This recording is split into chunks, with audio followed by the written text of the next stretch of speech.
Ready to start?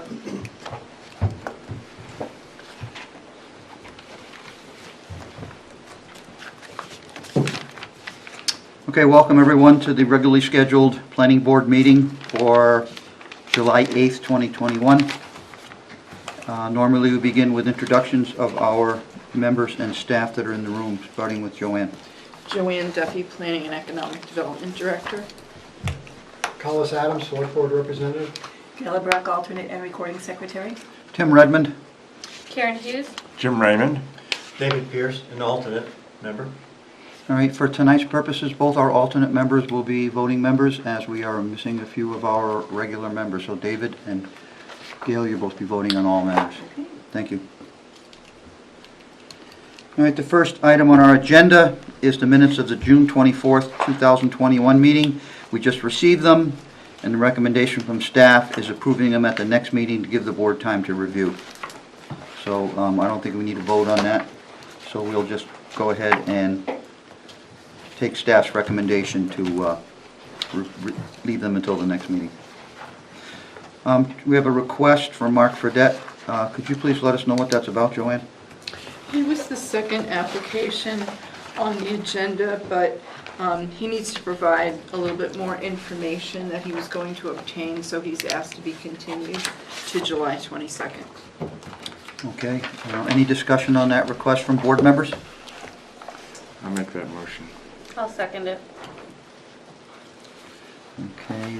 Motion by Jim, seconded by Karen to grant the request to be moved until the July 22nd, 2021 meeting. All those in favor say aye. Aye. Aye. Opposed? Abstaining? Passes unanimously.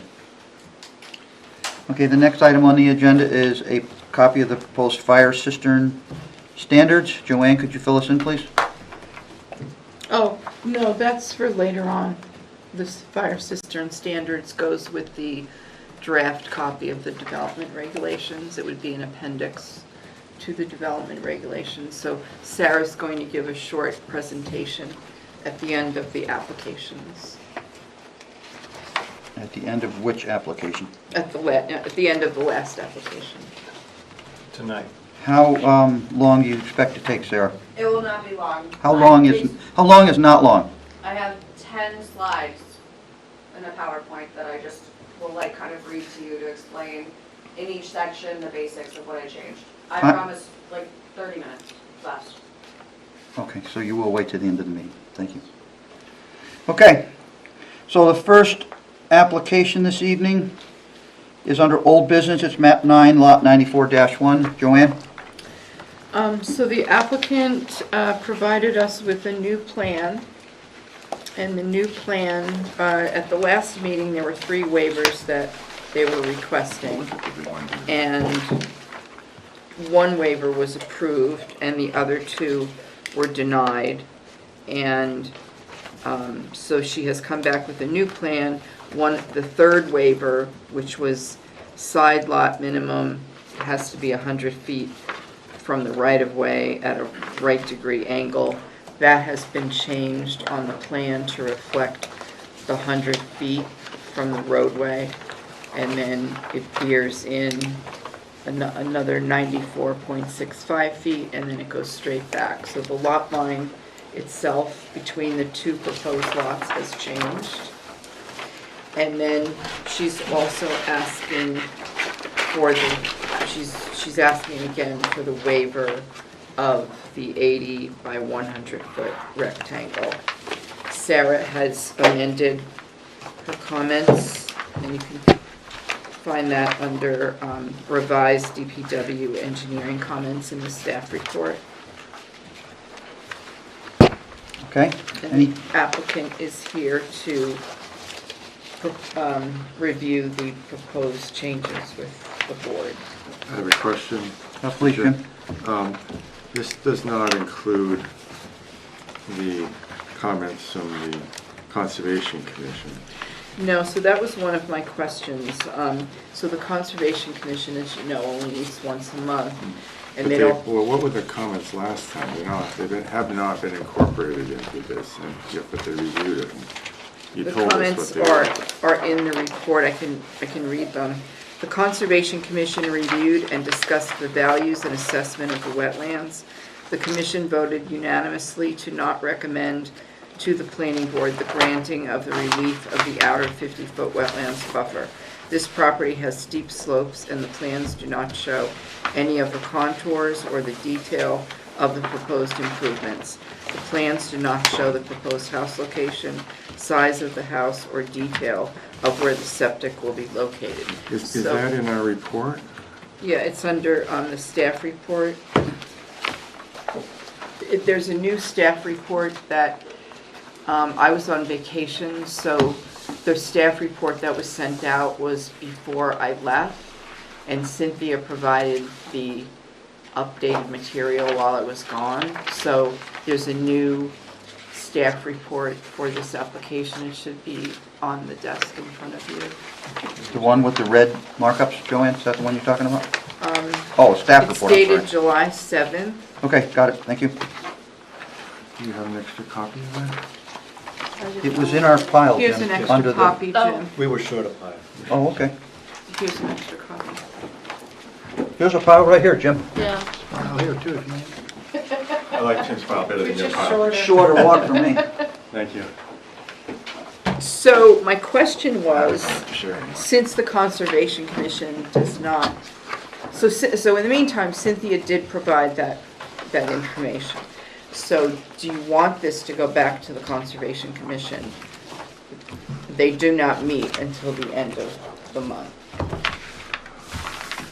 And Collis, were you at that conservation meeting? I was Maybe you could, indeed. So there was some discussion as to the buildable portion of the lot and whether or not, you could build a structure and the associated amenities, driveways, et cetera, within the building envelope and honoring the wetlands setback. As I recall, the plan came in and said, here's the $8,000 question, 8,000 square foot building envelope. We said, no, we'd like to see an actual development plan. And we've requested those in the past, the planning board. Show us an actual development plan for this lot that shows a house, a driveway, parking, and all the other amenities associated with the development of that house to show that it can comply and conform to the Wetlands Conservation District overlay. And so that's what we asked for. And we thought, that was reasonable. We've done that in the past. I know historically we've asked applicants to show a development plan for each lot specifically to make sure it can be done, especially when you're dealing with steep slopes and wetlands, like this lot is. That's it in a nutshell. so it's on your sheet there, but this is what they've provided. This is the 8,000 box, although they're not rectangles, they're 8,000 feet. These are the driveways, and the detail of the driveways are on the next sheet. And then the septic, or 4K areas are shown. And here's the driveways. Is the applicant still requesting the waiver from the wetlands? Yeah, that's the main, what the application is all about. It's the wetland, but. So that hasn't changed from the No, original? but in addition, they needed the waivers. Gotcha. So this, So this plan shows the driveways and then this. with the grading. Yeah, What it doesn't show is where is the structure going to be located and how is that grading going to be done? and this just shows the 8,000, Right, exactly. but not the actual structure. Right. So again, it's on a steep slope, which means you've got to bring in fill, which means you're going to have slopes that are going to run out some distance. And the question is, where are they going to run out to? Are they going to be able to bring in that fill, construct the platform, if you will, for the building, and still respect and honor those wetland setbacks? That's what we're looking for. And it's been done on this sheet with the driveways, but not for building. Well, the driveways are not filled driveways, they're cut driveways, Well, Collis. whatever it is. I mean- They're cut driveways, But I they're- understand, but the point is, there's going to be land alteration. There's going to be alteration of the terrain, there's going to be some sort of cut and fills associated with the development of the lot. And where do those new proposed contours lie on the property? We don't have to make a decision on that right now. We can make a decision before we make a decision on the application, if that's acceptable with the other board members at this time. Well, the And again, I issue, was just trying to give you a flavor for the conversation at the Conservation Commission meetings. This is great, but can you build it? And to show an 8,000 square foot building envelope is great, but that doesn't really tell us where the house is going to go. And again, we had the conversation at the Conservation Commission. That doesn't necessarily mean that when they come to build it, the house has to go and driveways have to go in that exact location, but it does show one possible location for the house and the driveways where it will honor those wetland setbacks. When they come to build, they may build it in a slightly different area, as long as they continue to honor those setbacks, no harm, no foul. So that was the conversation in a nutshell. I guess the question for Mr. Chair, Please go ahead. assuming we request that, does the Conservation Commission want to review those again? No, the Conservation Commission wanted to just be assured that the lot could be built, So that's a determination we, could be done administratively, perhaps. Any other questions from board members? not now.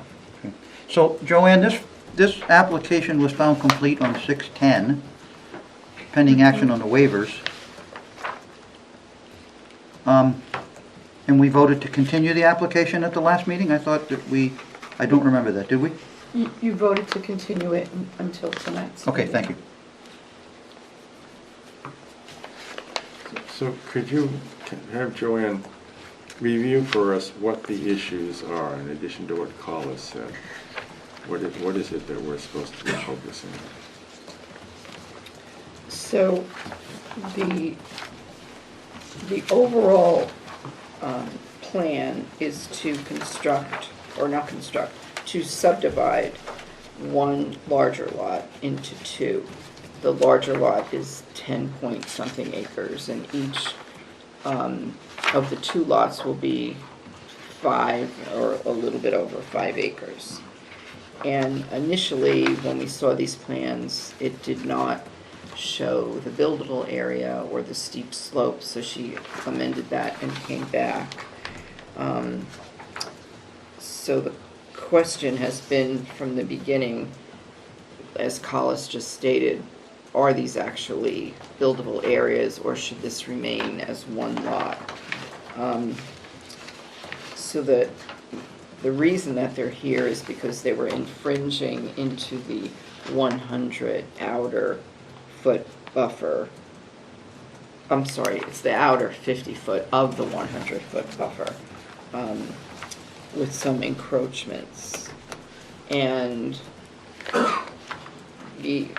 when Cynthia was here last, there, like I had said before, there were 3 waivers. One was approved, and that was concerning the GPS control points, and the other 2 were denied. So I believe she has resubmitted a waiver application with her submittal. And the 2 waivers that she's still looking for are the 3C17, which is the topo. I'm sorry, that one was approved. And then she's looking for the 6C2, which is the 80 by 100 rectangle. The third one, which she had previously asked for, which was the side lot minimum 100 feet from the right-of-way, she has corrected on the plan. So that one is no longer needed. That one was denied at the last meeting, so she has addressed that. And as I understand, she does show the 80 by 100 foot rectangle on one lot, so it's on just one lot that she's now requesting that, the lot on the right, I don't know the numbers, so it appears to me to be a rectangle. but the one on the left is not. But previously, both were not, correct? And then Sarah had some changes to her overall comments. I don't know if she wants to. Sarah, do you want to explain what your comments, how your comments changed? I believe she addressed a handful of comments, so there were just a few remaining. Okay. You know, we should have Sarah identify herself for the record before she speaks, Joanne. Sorry. Sarah already, town engineer. And that's where we're pretty much at right now, unless Cynthia has something to add. Do you want to come up? I think we'll just hold off a second. Okay. Any other board members have questions for Joanne at this point?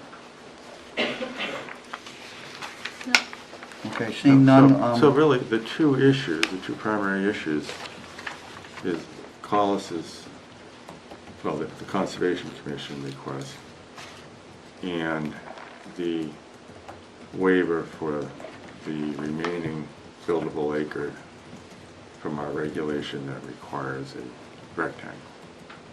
And we are no longer being requested for the outer 50 feet, because if I'm looking at the lines correctly, everything is outside of the outer 50 feet at this point? Yes, that's true. She did change that as well.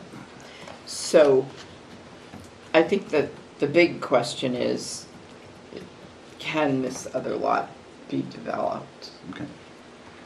All right, so as Jim has surmised, we have a couple of issues to talk about, so we'll bring them up with the applicant and we can question the applicant. If no one else has anything else for staff at this time.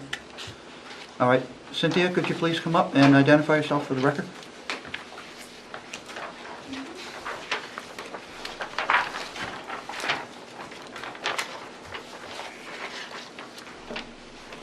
I think this is right, yeah.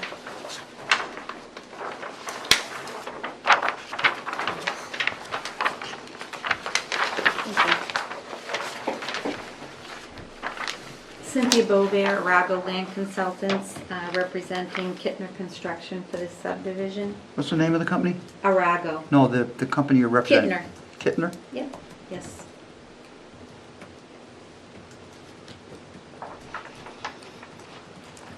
Okay, Cynthia, please. What I just passed out was another exhibit. At the last meeting, we had done the house location, and we just prepared another, just to show you where the houses could be with the driveways as it's designed. So on lot 94, 1-1, we moved the 8,000 square foot box to the south, and the septic box is over here. We had plenty of test pits. So the septic box is within, the test pit is within one of the septic boxes, and here's the 8,000 square feet. And then on lot 94-1, that has always had the 80 by 100 foot box with the house. The client would like to build 4-bedroom homes, so that's, you know, we didn't put the size of the houses on there. Last time when we were here, I'd given you a different exhibit, but I believe at that meeting it was stated that that was very helpful, but you know, where we showed you that we could put the septic, we could put the house within all the setbacks as they now exist. So that's where we're at. So in the application, and I had put it as part of the waiver, that the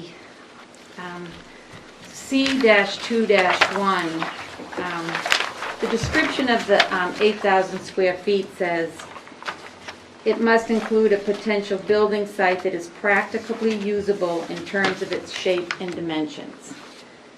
And then it goes on to say, minimum practicable shape and size is to be an 80 by 100 foot rectangular area outside of all yard and wetland setbacks and outside of the 4,000 square feet. So the waiver that we're asking for is, I do feel that even on lot 94, 1-1, we do meet, because of the word practicable twice in that description, and we have the 8,000 square feet plus additional square footage in the buildable area, that these are very much buildable lots. We're definitely staying away from the over 25% slope. We will not be going into the outer 50-foot setback. Part of the Conservation Commission, as well as all staff, has said we will be putting markers on the land for the wetland setback, and there's no need to go into those wetland setbacks or to get into the 25% slope. The length of the driveway, which is, I believe, sheet 4 of the set, the engineer, when he designed the driveways, he went to where the length of the driveways, one's like 130 feet and one's 210 feet. And so he designed them to go to where, with the grades as he designed them, they're coming back in to meet the existing grades. So if the house, both lots would be very conducive to having the garage under, and then you wouldn't have as long of a driveway or as much of a steep, so you could come into it and then the house could sit up. That's both an option, but just an FYI for you. That's why the driveways are looking the length that you are. They're under 10% slope, which we addressed last time. If they're over 300 feet, we have to put a turnaround, but we'll probably put a turnaround in anyway for such. I still think they're long driveways, so that you can back out and you can turn around and go down. That won't be a problem. While you're on the subject of the Sure. driveway, I'm on sheet 4 like you recommended to look Okay. at.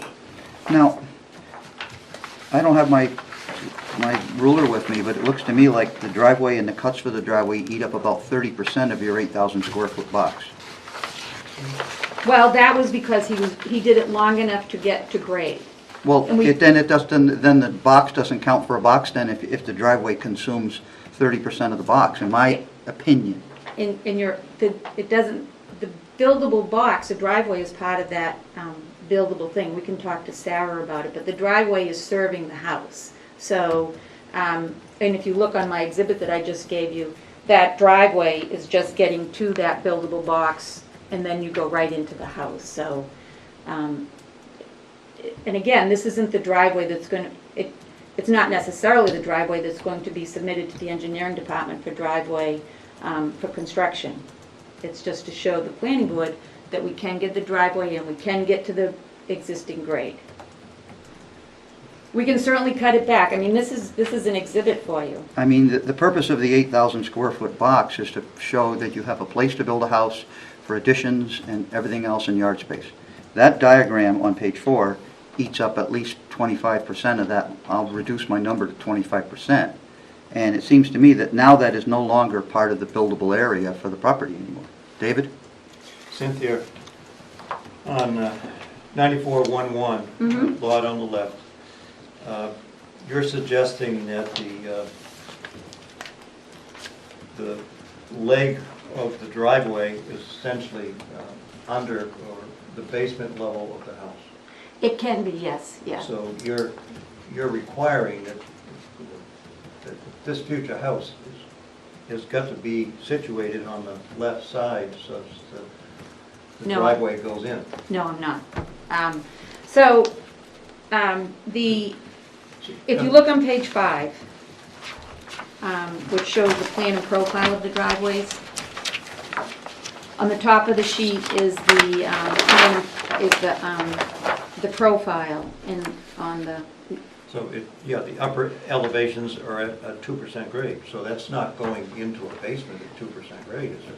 and then, so the 2% grade, when the engineer did it, was to show that we're getting back to the existing grade. And he did it on both homes. And he just felt that it was to show that we're just not having a driveway go in and we're not ending at any existing grade. That 2% grade ends at where it enters the house? No. Okay, so I'm still confused. So the purpose of the driveways was to, really, I think it's more for sight distance. We didn't the exhibit that I just gave you on 94-1-1, the driveway doesn't go all that way back. It comes right into the building box, and that's where the garage is and then the house. We haven't been asked to design, let's say, a finished floor, a house, the garage elevation. Not, I know Carla said it is, but it isn't part of the regulations. We're not designing roads and that type of grading. Just the big deal is to show you that we can have 2 driveways with the correct site distance, and they meet the town's regulations for the slope of driveways. So.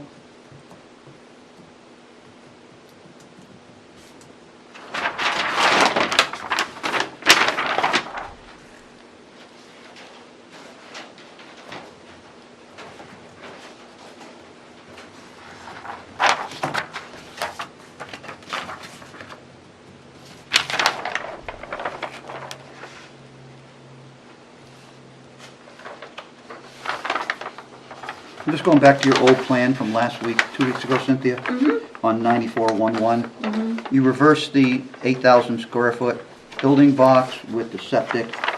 The driveway on that other plan was much more amenable. Why did you reverse the septic and the box on this new plan from the old plan? What was the purpose of that? At the last meeting, the board felt that the 8,000 square foot box was much longer and narrower. Okay? So that was the reason why.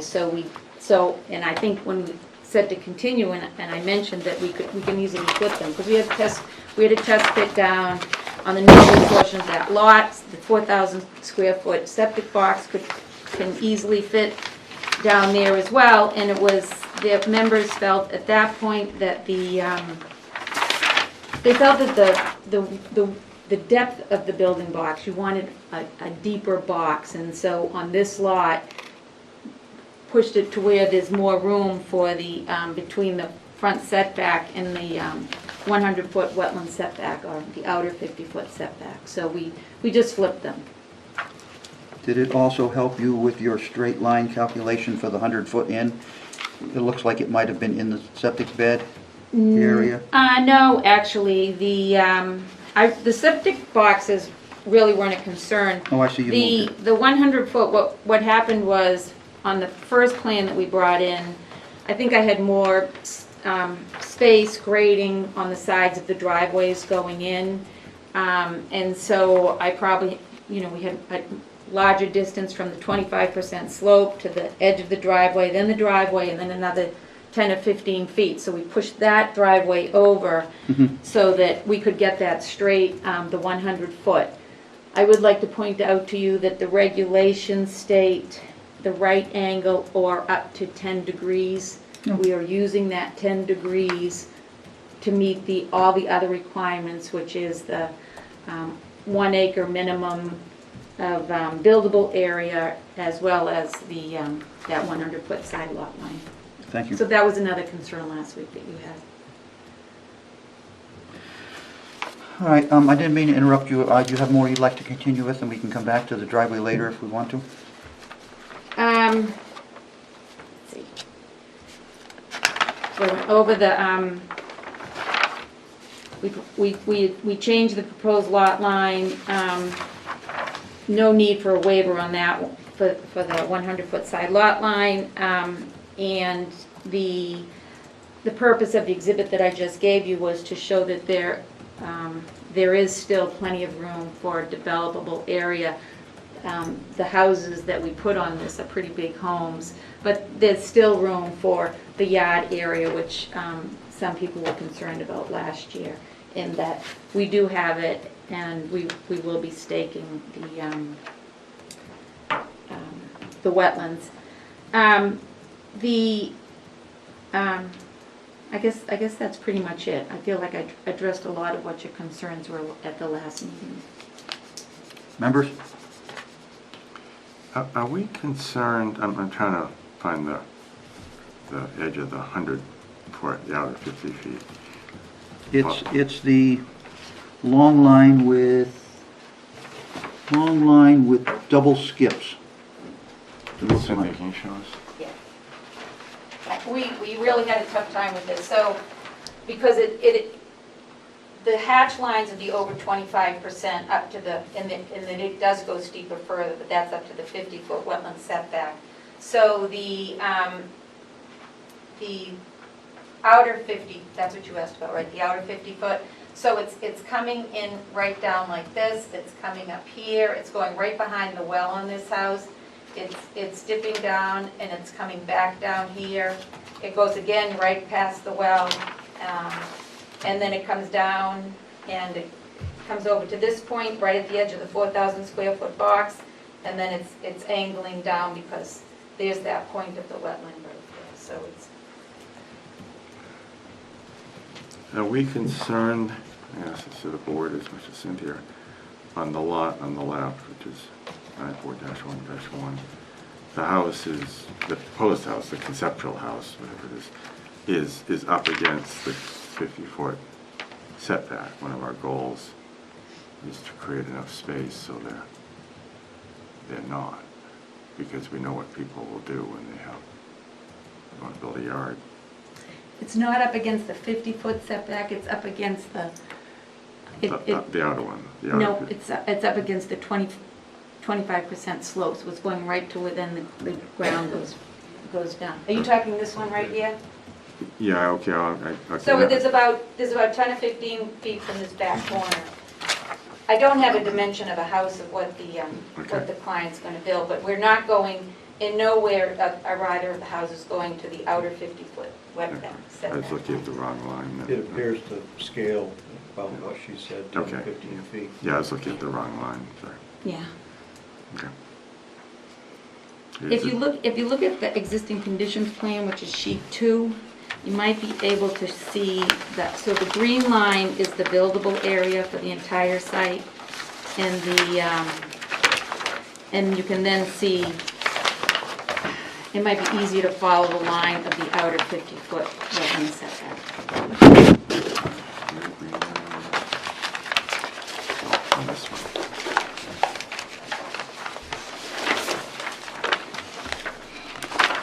Oh, you don't have ones with green. You Yeah, don't we're saving money, so we don't print out color. Yeah, I mean, I can see some of the green. do you want- Oh, wait, That's kind of grayed back on that one, so that's the outer 50-foot, The- 100-foot setback line. squirting So, along? nope, yeah, well, no, the wetland line's Oh, coming okay. right Yeah, down okay. through here. Okay, yeah, Okay? yeah. Thank you.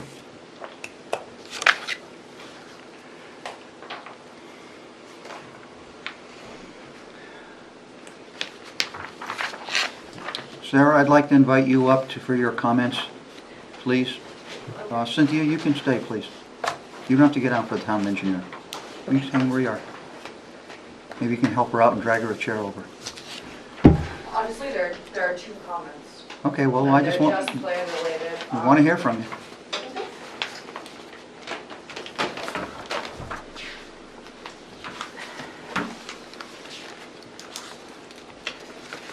All right, Sarah Woody, town engineer. The two comments I had were to label the drainage pipe size and type. There's a 6-inch under drain pipe and a 12-inch drainage pipe that run along East Dunbarton Road. They're showed. We just usually ask for them to be labeled. And I believe they are labeled on the most recent subdivision one. Because every...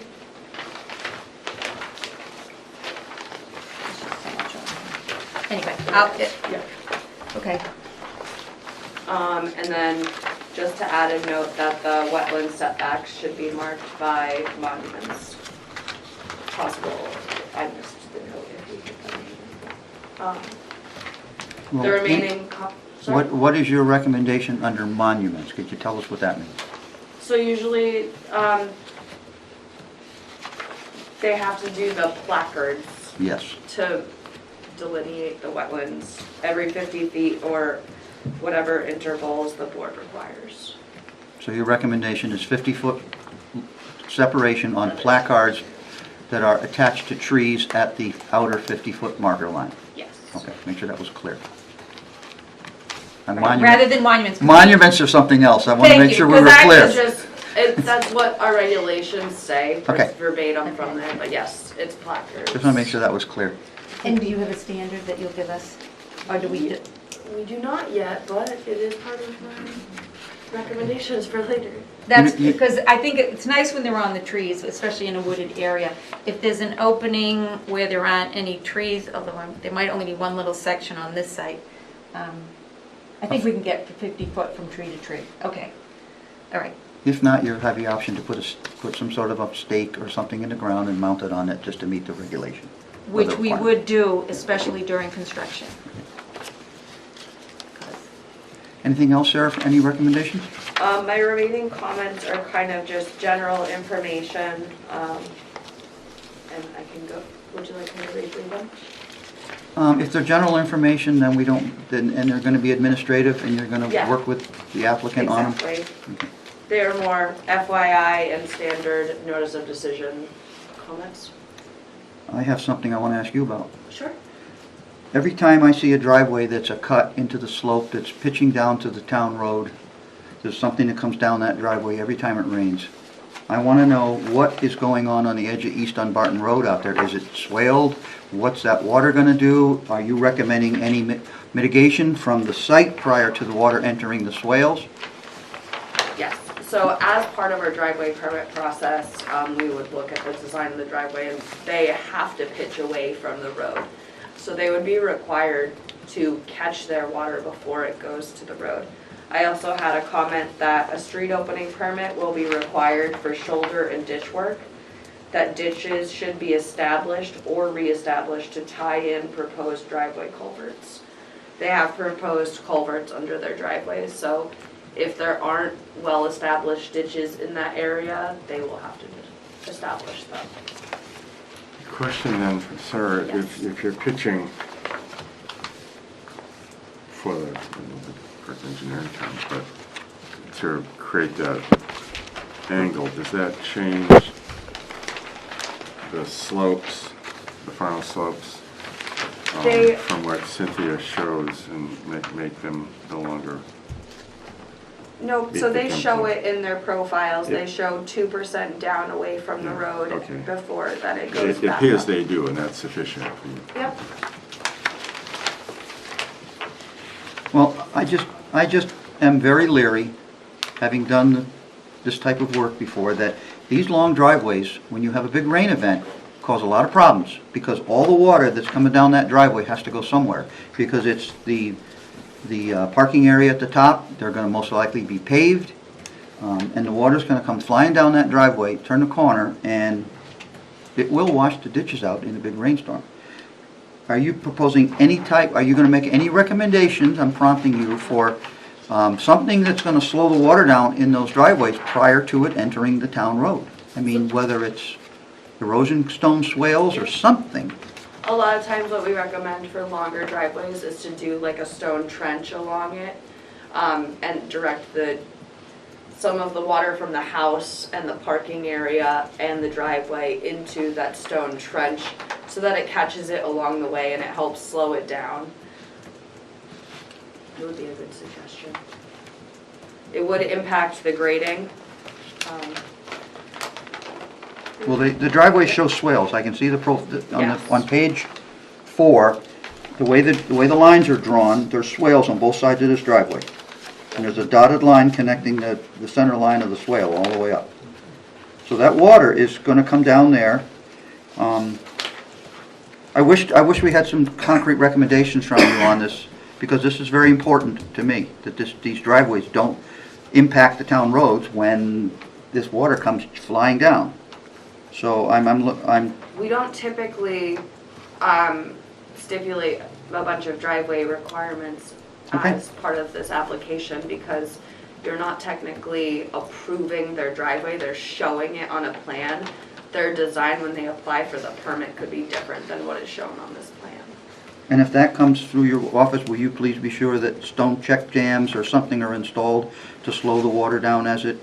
I mean, we've actually had applicants in the past have to have diversionary trenches off to the sides and mitigate water on site before it hits. I mean, this is I went out and looked at the lots today, actually, and I looked at where they are, and it's pretty obvious that it's a pretty good dig to get up into those sites to put two houses on those two lots. Jim? I suggest we can include as a condition, just so it's in the approval, not just on the engineering side, that the final driveway design as approved by DPW has Water mitigation. water mitigation to the satisfaction of the Department of Public Works. That way, if it's violated, we have a remedy too under our planning jurisdiction in addition to. I really don't want to design driveways for applicants at the table. I'd like to see the engineering department make recommendations that are included in their driveway permit when they come in for driveway permits so that we protect our infrastructure. That's all But I'm we can worried about. tie them together in a general way without. And that'd be great if you could do that. Absolutely. Thank you. Okay. Can we ask Collis, who's as a representative of the Conservation Commission, whether what Cynthia has shown us is what the... Yeah, thank you, by the way, Cynthia, this is helpful. So sheet 4 that you revised, it shows the driveways Yes. and the swales and the grading. That's great, because that shows us how we're going to get up to the buildable area. Yes. And as far as stuff, it doesn't show us how the house and any areas around the house, the lawns, the areas, the play areas, or whatever else is going with the house, how that's going to be built, because that's going to require some fill, which is going to establish different grades. And I'm not so concerned, quite honestly, about lot, let me get the right number here, 9-94-1, which is the one on the south side. The south side? Because it looks to me like that 8,000 square foot building box could be slid down the sheet so that it kind of straddles that drumlin, if you will, that comes out there, so Right. it sits kind of on top of it. But more concerning is lot 94-1-1, which is the left-hand lot.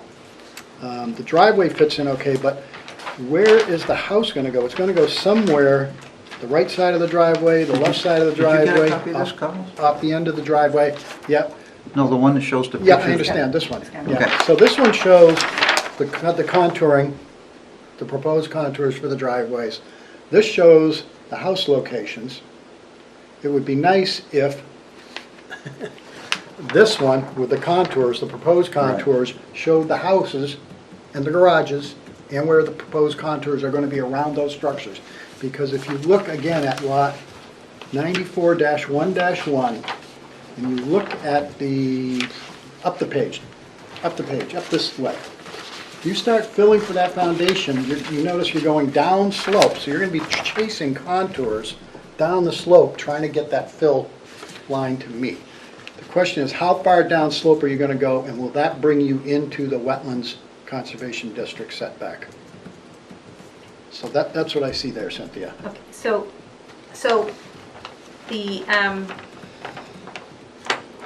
the driveway on 94-1, which it's with that driveway pretty much has to be in that location, okay? And both driveways are just either side of the high point of East Dunbarton Road in that point, so they're both coming down. It's a straight shot, nice sight distance. And we move the drive, so let's just discuss 94-1-1, the northerly lot. The houses and the driveways, as we have them shown, are really, for the purposes of the planning board, are to show you that we can get the driveways in there, we can have the site distance, it's all doable. Same thing with the houses. 94-1-1, where that building box is more level. That's a level area of that site. There's one contour in there, you're coming from the road, and that's a pretty level area. So there's the grading and the setting that house in there is not going to, it's really not going to be a difficult, okay. I'm like, I want my engineer to, or your engineer to say, okay. So that's a more level site, so I understand what you're concerned about with the grading and everything. And then as we're getting down, you know, where the septic is, there's more of a grade there, but again, that 4,000 square foot box, a typical septic system is only 1,000 square feet, and the purpose of the 4,000 is for a replacement system, that people can do it. So we couldn't put any house or permanent improvements or, you know, in that area, because you always want to keep your 4,000 square foot box for septic systems. But that doesn't take away from a lawn or a, you know, play apparatus for the kids or anything like that. Grading in the building box and overall for 94-1 is going to be easy. It's going to be an easier situation. I guess if I can put it more succinctly. This sheet 4 that shows the driveway grading is great. If we could take this new sheet with the colored house locations, put those house locations on this sheet, and show the grading for the house locations on this sheet, I think we'd have it. Have all the information that's needed. And would you want a little, you know, garage floor elevation, finished floor? Would that help you Yeah, a it little would. bit more Sure. too? Yeah, Could we do that as a condition rather than do it another That's up- planning board that's up. meeting? to the board, I guess. What do you recommend? Yeah, I think it could be a condition. I think those are engineering details that can be worked out. I mean, I think these are buildable. It's just that, you know, as representing the Conservation Commission, I want to be sure that those houses can be built, and that the fill that's placed there and the cuts that are created for the driveways stay outside of the Wetland Conservation District. Because I'm not suggesting this can't be done. I think these are buildable lots, but let's just make sure we show all the information we need, so that if something goes wrong in the future, we can say, you didn't build it where you said you were going to build it, and as a result, you're now building in the setback. And is that a review that would be done by Sarah? Because she's the one that's going I to would look at think that would be content. appropriate. So it's not necessarily the foundation walls you're concerned about, it's the cut and fills Right. leading up to the wall. Right, I forget what the wording was in the ordinance, but it talks about, I forget what the wording was that, you read it, Cynthia. but- Oh, practicable? Practicable, thank you. Yeah, That's the word. yeah, I have to read it. I have to find it because it's too many syllables, I guess. Mark Twain said cauliflower is cabbage with a college education. Practical is similar. Yeah. And there is a definition for practicable. There is, yeah. So, and that's what I do feel, and I actually think that per your last discussions, the 8,000 square foot box on 1-1, you know, it's a more level area. It's better for a house.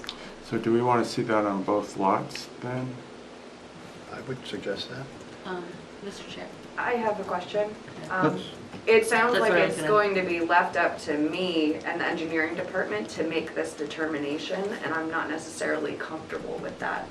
We don't typically weigh in on single-family lots where the house is gonna go. I don't know that I wanna make the determination for the Conservation Commission if that amount of grading in the wetland setback is acceptable.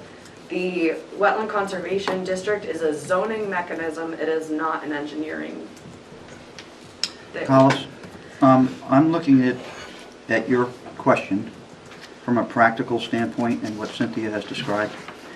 The elevations on that lot only change by 2 feet. It goes from a 944 to a 946 within the box itself. So in a 2-foot box where they're going to go under with a garage, they're going to try to sink that house down into the grade as much as possible. So I believe there'll be very little actual site grading beyond the foundation. I think you're going to see it just drop right into the hole and try to balance it on both sides with the appropriate amount of foundation sticking out. And I really don't see a lot of grading on a lot that's a level lot. And if I may, Please. and that may be, Tim, and if it's that simple and that straightforward, then it should be really easy to demonstrate that on a plan. Right, but I'm just saying. Because once it's on a plan, now we've got something documented. So is it an answer there? Sarah's making, Sarah's concern, is that something that Joanne can look at to confirm that the grading does not encroach into the setback, or do we need an engineering review on whether it's a feasible plan, or what's the level of review? I would suggest if we've got an engineer who designed the plans and shows the grading, and we can in fact establish the toe slope, and it's outside the Wetland Conservation District, we're done. Okay. Cynthia, is that something you can accomplish for us? Yes, and I also wanted to say, because they'll be going for septic design review at DES as well, and that's all going to be done anyway, so. And I'll be reviewing that for the town. So Okay. that, yeah, it's going to be done regardless. So, Jim, I would say we could handle this administratively if Cynthia could provide the documentation and a plan that exhibits Collis's concerns, that Joanne could look at a plan that has slope marks on it, and as long as they're inside of the outer 50-foot setback line, that Joanne could make an administrative decision and say, yeah, that, Collis, do you agree, or do you? Yeah, I do. Is this going to go back before the Conservation Commission again? No, you had said earlier you didn't, we weren't going to, we really went before you thinking that understand. because it was such a tight site and we were, if we And- could get the outer 50, but since we didn't, you know, I we're not understand, touching but- the outer 50. But you now. understand, I am not the Conservation Commission. Right, but I am tonight just you their are. representative. Oh, okay. Yeah, that's actually what I was gonna say. My only concern with doing this is, that, like, they were unanimous. we can give a conditional approval based Yep. on conservation feedback at their next monthly meeting. That means you don't have to come back here unless conservation has a problem, and then you will have to come back here. But I think we need to frame the Conservation Commission's scope of review, because they've raised an issue, we want to address that issue, as opposed to have another crack at this, because that never ends. I think it's, you know, unless there's something else here that we need. Well, I'm pretty sure the applicant doesn't want to have to come back another time. No, so no, I'm but I pretty sure think the we have, applicant if we're going to do that, we'd have Conservation Commission review the, what do we call it, the house grading plan to confirm that it doesn't, it provides a feasible building scheme that will not encroach. Would that be acceptable, do you think? Yeah, I think so. I mean, it's really simple, because if all of the work done on the site to construct these two lots stays outside of the Wetland Conservation District, there is no issue. You just, Sarah had a Cynthia? hand up, right, just. Were you just waving at us, or do you have something to say? I was going to ask something, but it was, so you didn't forget I had a question. Sarah had a hand up, I just want to finish. You still have in your report, I just want to confirm that, Joanne, that the out of 50 foot has to be acted on, but I'm assuming that's no longer the case. It's No, right here. it's not. So should I put next to that? Yes. Okay. Cynthia? So the next meeting is July for the Conservation Commission. Joanne, I thought you said it earlier and I didn't write it down. It's typically the fourth Fourth Wednesday. Wednesday of each month. You haven't changed that No, date. no, it's fourth Wednesday. Does anybody have a calendar? The Okay. 28th. No, 28th. Patty's on vacation. So- So do you? They who puts- rescheduled it for the 21st, I think. I think they did. I'm pretty sure they did, because she wasn't going to be there. So, We can get you that Yeah, tomorrow. that should be. Can I- Do you want me Is to it- check the minutes? Yeah, it should be. I don't want to miss the deadline of that and I have to go to the end of August. That's what I'm. Well, where I'm going with I it. think you'll have to The find that out deadline tomorrow. is a week prior. Right. So I can get that So from next Patty, Wednesday. right? Okay. All right. All Sarah- right. Sarah had a hand up. Sarah? Just a quick question, does planning, does staff submit comments to the Conservation Commission?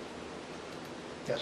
Because if Cynthia was able to even give it to us like the day before the deadline, Joanne and I could review it and come up with a comment saying like, this satisfies the intent of what we discussed at the planning board meeting, the grading is outside of this buffer, just to explain what we reviewed. It'd be nice, Would that Cynthia, if be you could helpful? get that plan together prior to that deadline, so we don't have to rely on secondhand information going to the Conservation Commission. Right, and I'd want it for your distribution as well. So, Yes. yes. I mean, it's going to be the same plan, so, and it's probably going to be the final where we want this, we know where we want the septic, since he's already authorized us to do that, you're gonna get it on, so. Anywhere they're gonna disturb the earth, they're concerned about it being inside the outer 50-foot mark. We're not So gonna be touching that. I understand That's that, my but I'm just opinion, saying, right, that's what they're right. looking No, for. we're not even going up. The contours for the septic system, if you're gonna be doing a slope for the septic, or whatever you're gonna do to build a Right. septic system. Right, Because they have fills and extensions. okay. Yes, we can do that. So does this need to come back to us? It will not if we, because we were gonna make a condition of approval that they had to get Conservation Commission's okay, that they meet the conditions from Conservation, and if that's the case, then we can have it, the administrative decision at that point, and Yeah, so what we're saying is the design grading plan for the House. For the for the lot. houses, For the lot. for the The lot. for the lot, for both lots or just the one Yeah, on for the lot? both, right. Okay, that's, So that would take into account the driveways, the house, the septic system, the yards. okay. Are you wordsmithing over there? Well, I hope our secretary is. she's got fleet fingers. Give her the terminology so we can put it in the motion. The complete grading, proposed grading plan For each of site. the lots. Including house, septic, and driveway, and yard. And yard, and Decks? Decks? Decks no, are they don't not, have to disturb land for a deck. If the yard is fine, if they can build a deck on it. That shows that it does not encroach into the, wetlands setback. to the satisfaction of the staff and the Conservation Commission. Mhm. Do we have a waiver to act on tonight? We do on the box Okay, shape. the box, okay.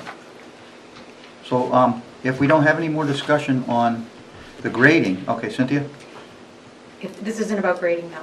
It was about staff comments.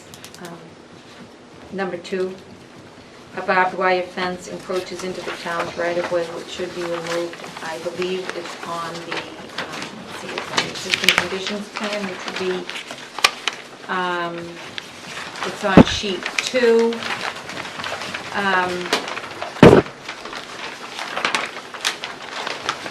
Yeah, I question that comment. What? I question whether that's appropriate. Go ahead. Yeah, I don't, if you don't want it there, we can take it down, but I think the purpose of it was, you've got a steep slope going down to the road. It's kind of a barrier from anybody coming in or getting down into the road. And I know it was Tommy Brady, the cousin, the neighbor, when he used to have animals, that kept them out of the road, so that was the whole purpose of As it. a matter of road law, we have a right-of-way, we have an easement, but it's not exclusive. And as long as they have features that do not interfere with our use of the road, we can't, they're entitled to have them. We wouldn't allow them to erect a new one without permission. Right. Okay. Well, So, but we don't, You might have trouble with that, because that's a prescriptive road, that is not a deeded right-of-way. So a Right. prescriptive road, they own to the center line of the road anyway. Yeah. You have the right to maintain and use what you have been maintaining and using for the last 100 years.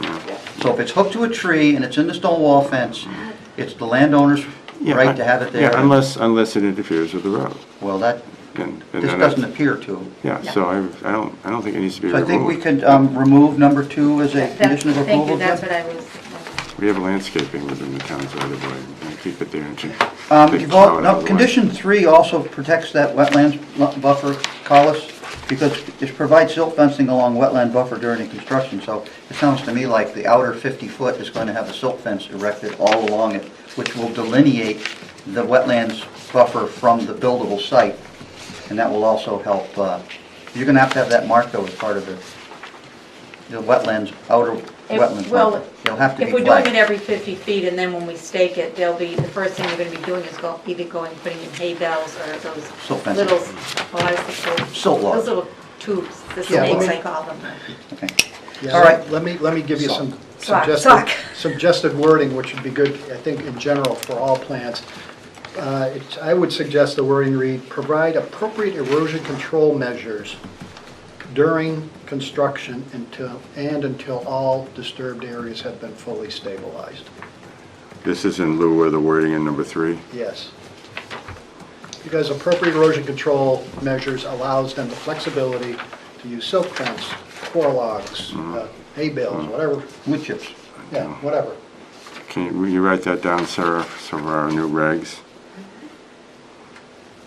Until when? Until the site is? Until disturbed areas are fully stabilized. I think I may have beefed up our stabilization. And to tag on to that, and then they should be removed, because too often we see erosion control measures, they could put in silt fences, and they just walk away and forget them, and they get ugly real quick. I agree with that. And it costs money to have someone go out and remove them and dispose of them. Well, while we're on conditions of approval, number 4 doesn't even apply to this. NFPA compliant. Well, they are, if they're compliant, if they're over 300 feet. But it doesn't say that. It says driveways must be NFPA. But if they're under 300 feet, they automatically They are. comply. Right? No, compliance ordinance for NFPA is width. 20-foot clear cut, 16-foot all-weather surface. That's an NFPA requirement. In any case, not just over 300 feet? That's an over 300-foot driveway. Yeah, but these aren't over 300 feet, so. But we don't require them to put in a 16-foot wide driveway. But in the event this one does become, we wanted some wording that would pick it up. Well, that would come through the driveway permit process, I assume. It would. So, But this is a general statement that driveways must be NFPA compliant. That doesn't say over 300 feet. So I don't like the wording in that one alone. You want to get it right, get it right. well, okay. If driveways are over. A driveway under 300 feet complies by itself, right? Distance-wise, but not width-wise. It basically doesn't trigger NFPA. NFPA doesn't really come into play until it's greater than 300 Right. feet. Well, could you say So that the in the town event that the compliant. driveways are over 300 feet, they shall be I don't think- NFPA compliant? It's not applicable to this Well, no, application. no, we've got I don't know number why it's six- in It there. was we one of got- my comments, but she has since, We got number the 17. driveway that was close, she trimmed it down. And we flattened it, we Yeah. made it lower grade, so we're Oh, not okay, getting yeah, number close at all. 17 addresses it, yeah. It was also a comment from the fire department. Yeah. Okay. I really don't care, I just. So are we ready? I don't want to put conditions in that aren't applicable to the, Can we open this for public comment, so then we can move on? well, and go I into would the- get there if I could finish the board's discussion. I'm done. Are you done? Cynthia, do you have anything else to add? No, God I bless you, don't Sasha. think so, and I'll get all the conditions, right, that you want on the final plan as well. That's always a big thing that I like to get them from you, because the wording and everything, we want exactly what you're having for conditions of approval. I think we've covered everything. Sarah, you have anything else to add? Okay. Could you both step down, please? I'll open the public hearing at this time.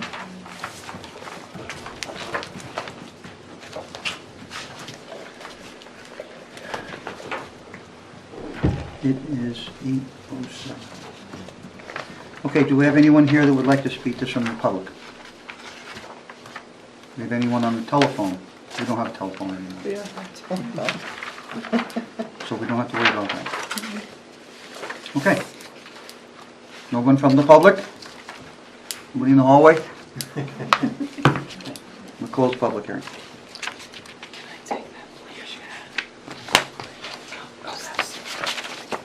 Board members, discussion.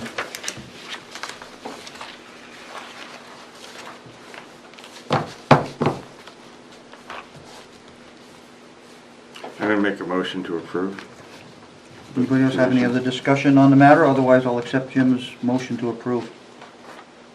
I can second it. Well, You wanna see didn't what- second the motion. Well, sign what Mike can. So Jim, Oh, yeah, you could- didn't say, yeah. Let me tell you what it is. You finished it, right. It's the recommendations as written, deleting number 2, amending number 3 as phrased by Collis so elegantly, deleting number 4, adding as number whatever it might be at this point, it would have been 18, that the applicant submit a, Carlos can help me, a complete design complete A grading plan, plan. I can't read my writing, including house, driveway, septic, and yard that shows it does not extend into the wetland setback to the satisfaction of the town staff and the Conservation Commission. How did I do, Carlos? Good, good. do you want elevations included in that, Collis, in that wording, does elevations need to be included? Okay, I mean, I thought you talked about. Well, contours need to be labeled, so. Yeah. The construction contour line will end at an existing contour. I'm sorry, before I do that though, we need to grant the waiver to the rectangle as the standard on page 30 of our regs, which is in the we're handed on section something C. So you're gonna withdraw your motion Yeah, at this time? I'm gonna suspend my motion, I guess, so that we grant the requested waiver for the usual, round up the usual suspect scale while we're doing that on lot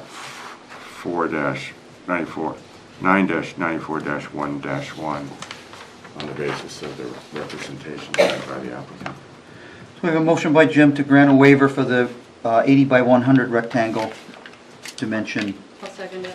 seconded by Karen. Any discussion on the motion? All those in favor say aye. Aye. Aye, opposed? Abstentions? Motion passes. Now I revive my, So Jim made a motion to approve with some numbers removed, adding number 18 as a grading plan for the house, septic, driveway, and yard, satisfactory to the Conservation Commission and staff. and changing the wording in number 3. Yeah, well, those are the other ones that you already took care of. Yeah. And then you'll renumber them for when we do our actual Oh, yeah. conditions of approval. Were there any other conditions of approval that were discussed that we forgot to write down? You write down everything too, so we didn't. That's what I'm trying to do, and you're rushing me along here, so chill. That's fair. You rushed yourself right into a motion that you weren't ready to make. Good point.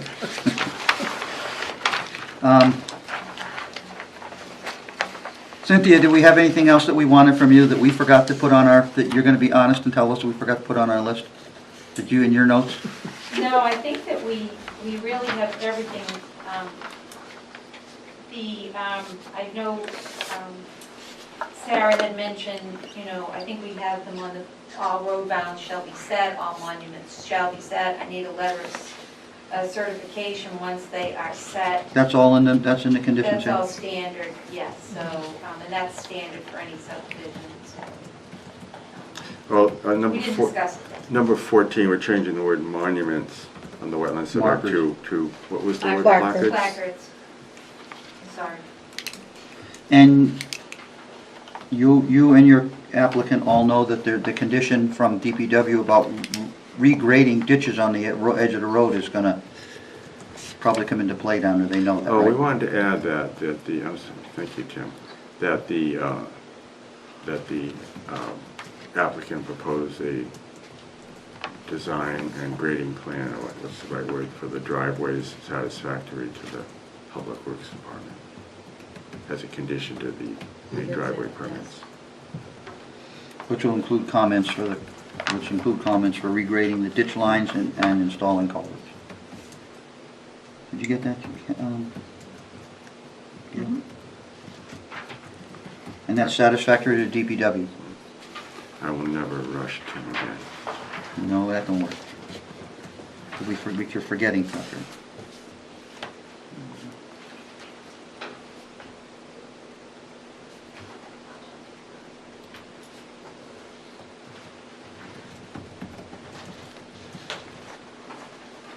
Okay, I think we have all our conditions. So that motion was made by Jim and seconded by Karen. Do we have any discussion on the motion that we haven't already discussed? Seeing none, I'll ask for a vote. All those in favor of map 9, lot 94-1, receiving their 2-lot subdivision on East Dunbarton Road, say aye. Aye. Aye. Opposed? Abstentions? Passes unanimously. Cynthia should be invited to get an easier site next time, this grading. There aren't any in Goffstown anymore. It's the old saying, all the good land's gone.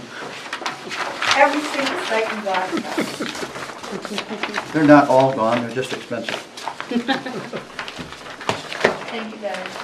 Thank you. Thank you for coming in. Cynthia.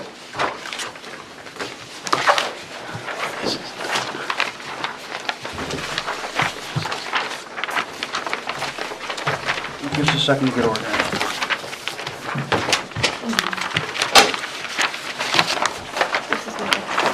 All right, Joanne, what do we have next on our agenda here? Next on our agenda is Dr. Galinas from Back Talk Chiropractor and Rehab.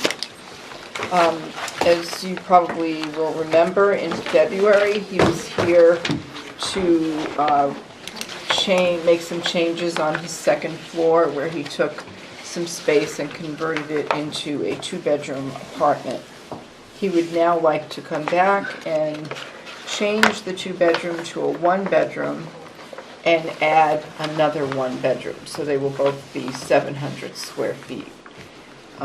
He's provided you with the floor plans as to what will be proposed, and so this will be a mixed-use building with his chiropractic office on the first floor and 2 apartments above. The parking required is 15 spaces, and it's 12 spaces, and he is providing 15, so there's ample parking on site.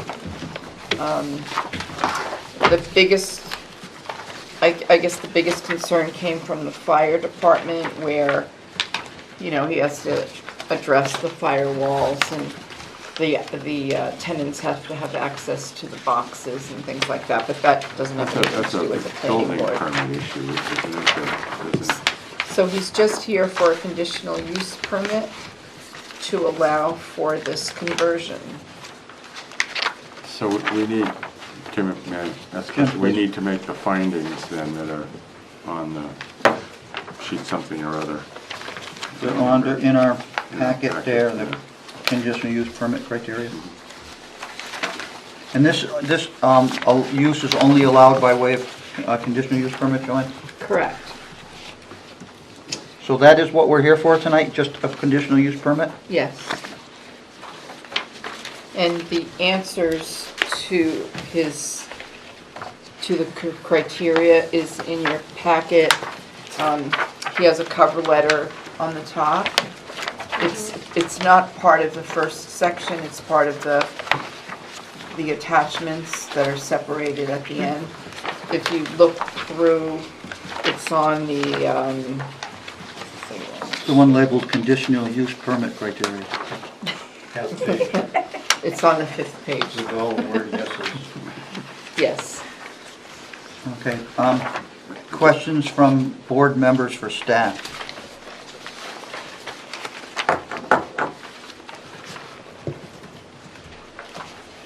Everybody good? So, Dr. Galinas, could you please identify yourself for the record Bill Galanis, and your address? 4 Pershing Street, Goffstown, 03102. Thank you. So Joanne, I think I'm going to let you lead the pack here, and you're going to ask Dr. Galinas the questions, and we're going to let him answer them. Okay, so the first question is, or the first criteria, the use is specifically authorized in the ordinance as a conditional use. Yes. If completed as proposed by the applicant, the development in its proposed location will comply with all requirements of this section and with the specific conditions or standards established in this ordinance Yes. for this particular use. The use will be compatible with the neighborhood and with adjoining or abutting uses in the area in which it is to be located. Yes. The use will not have a substantial adverse impact on vehicular or pedestrian safety. It won't, yeah. The use will not have a substantial adverse impact on the appearance and visual quality of the surrounding neighborhood. In evaluating visual impact, the planning board may consider architectural and design elements. Whatever is required, yeah. The use will be adequately serviced by necessary public utilities and by community facilities and services of a sufficient capacity to ensure the proper operation of the proposed use. That's it. Okay. Manchester Waterworks asked for a copy of the floor plan. Have you been in touch with them yet? No. Okay, you'll just need to send that over. We can, Okay. or we can send it for you. We have a copy, so Okay, we that'd be can great. send it directly over there. You will also need to get a permit from the sewer department since you're adding a new unit, and there'll be an accessibility fee as well as your monthly charges for use for the apartment. We have an existing, that's why, right now, there's an existing sink and bathroom. Is that, for the sewer department, is that a separate fee? Because all we'd have to do is add a shower. It's got to do with dwelling units. Oh, just with the units, okay. So a new dwelling unit requires an accessibility fee and a separate billing per dwelling, although they go directly to the owners, they don't go to the Okay. tenants, obviously. But you will need to make application to the sewer department for an additional unit in your building. Good. And the same holds true for impact fees. I believe you had to pay the last time for Yeah. one unit, so you'll be charged for one additional. So do we have to make that a condition of our conditional use permit, or is that done on the pulling of the building permit? Those are building and Yeah. other items. So we don't need to be, Yeah. we don't need to put that in. Technically, by law, the planning board is supposed to assess the impact fee. Well, why don't we just put a condition that the usual impact fee be assessed and collected in the usual manner, whatever that is, 'cause I have no idea. That's the time of occupancy. Yeah, Okay. so we can point to it if somebody asks. You need to get a big sign that says, all applicants looking to hook onto the town sewer system or add to the buildings, go to the sewer commission before they come to the planning board. Because then we don't have to tell them all this at a planning meeting. Not that this is a problem for Dr. Galanis, but there could be a condition where there was no capacity for someone to hook onto the sewer system, and they'd spend all the money to do their plans, only to be denied a permit to the sewer system. So we have to work on our communication. We can address that as well in our development regs. I think that'd be a great Because it's not idea. in there now. Or on a checklist for any applicant coming in that wants to start the process new, that they know that, number one, is if you want to hook onto the town sewer system, you need to be present at a sewer commission meeting and obtain permission. All right, so is there any discussion on the conditional use permit criteria? We've done that. Any other discussion before we open a public hearing on this? We From didn't the- approve the Conditional use permit?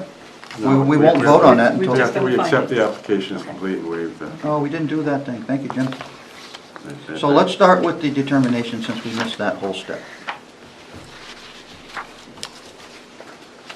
So I make that the usual motion. Jim made a motion that the application is complete, Waive- no- ready for review, No regional reason. no regional impact. I'll second. Okay, all those in favor say aye. Opposed? Abstentions? That's good, that's taken care of. So we already heard the applicant's presentation, we reviewed the request, Didn't we open it shut for public comment? we're going to do public comment now, before we vote on the application. So at this time, you can hang in there. We're going to open the public hearing.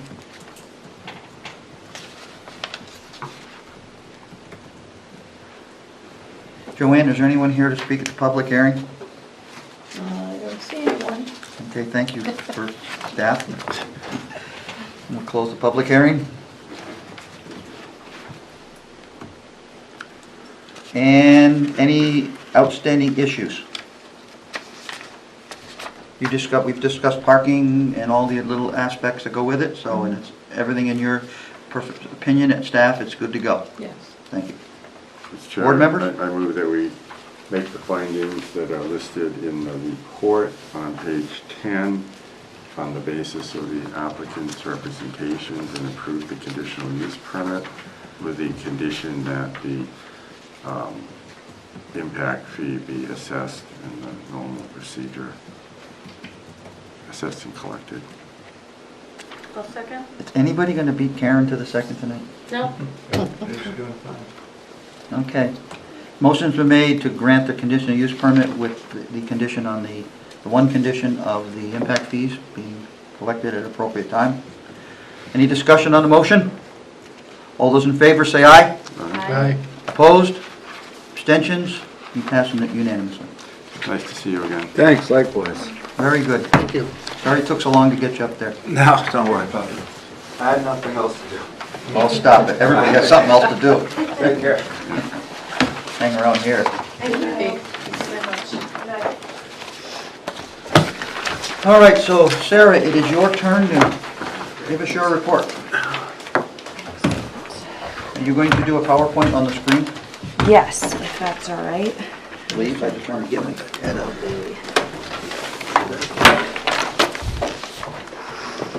I know it is quite a packet.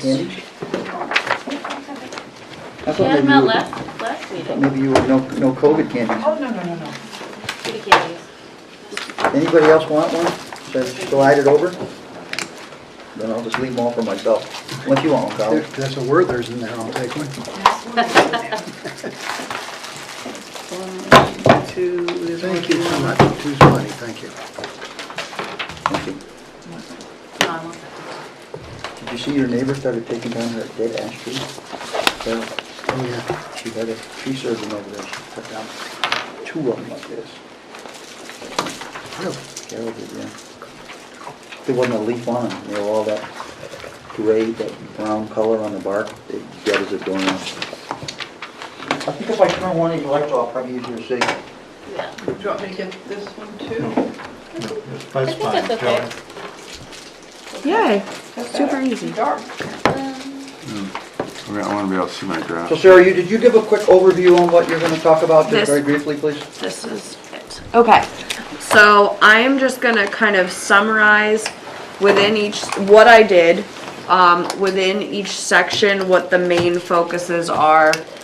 And yeah, that's what I'm gonna do.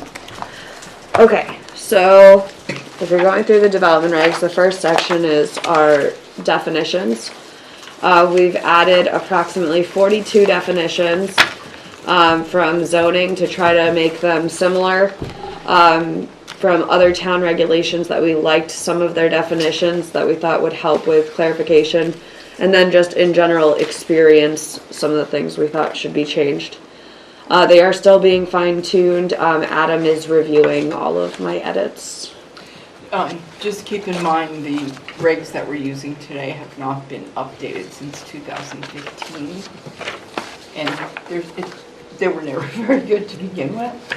So, there's lots of changes that you'll see. Notice dripping this evening. It's not a bad thing. Well, and if anyone wants, I made 2 copies. I have a clean version that doesn't have any redlining, but I thought you would want to see the comparison. So that's why I provided, yes. Tim, do you want any comments now, or do you want her to go through it and then? I think it's the best interest is to let her make her presentation. Anybody take notes, and then will you be providing us with a copy of your, we're going to get copies of what your suggestions are? That's what this is. That is what I'm this sorry. is, yes. I thought this was the new one. didn't And I realize have- this was tonight. And I have like a Subject matter. clean copy of it, if you'd prefer that. We can also send that out. I think if we should take notes tonight and ask questions later, because otherwise this could become a very long-winded Yeah, I 11 don't o'clock have, discussion. I don't have specific comments. I do have some general comments on what I'd like to see, what we want to see. That'd be fine. You mean suggestions too, Sarah? Correct, but Yeah. we don't have to. I just, No, as long as we can all just try to you've heard these before. keep it at a minimum, Yeah. please. So nobody has to ask for permission to speak. You got something to say, blurt it out. Well, let's let her go through it and then we can come back. Okay, so the first section that we get into is the application procedure and approval process. So what we did was we created an abbreviated process outline. So this first section can be used as kind of a step-by-step guide for people who come in with an idea. It takes you from, you have an idea, meet with Joanne, through TRC, through your submittals to staff, through your submittals through planning board. What happens once you get your plan approved. It basically is just a very quick guide for them so they can understand the whole process. We want to incorporate an informal submission to staff for initial review before it is submitted to the planning board.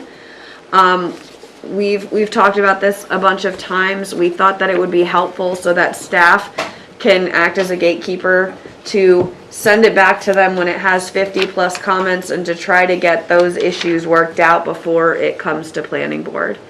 Additionally, it would give us more time to get retaining walls, traffic studies, things like that reviewed, rather than starting that process once we're in the middle of a bunch of meetings.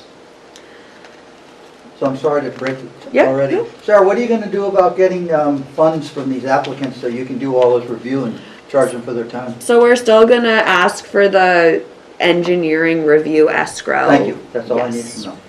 Perfect. Yep. Then the next section it's a lot of our current regulations, and it expands on each of those steps to give more details of what are required. One of the things that we've added is a deadline for resubmittal, so that we don't have plans coming in 2 days before the meeting like we did for the last meeting. It makes it stressful for staff to have to say, oh my God, I have to drop everything and review this. It leads to frustration with the board when we're looking at different plans than what was in your packet. So we thought we would create a deadline for that.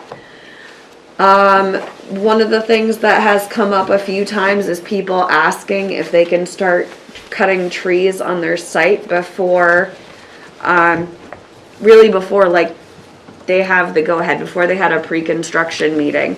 So we talked about how they could request approval, and they would put up an escrow that would provide funds to stabilize the site in the event they disappeared, cut the trees and left us with a mess.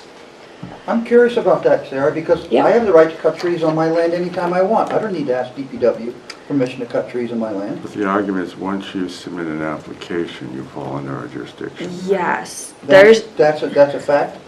That's my view. Okay. That's a legal theory. Well, yeah, it's not there was fact, it's a some legal complicated position. thing that as soon as you submit an application, that freedom is like taken away, but so Okay. we've had that request a few times and we've allowed it, no problem.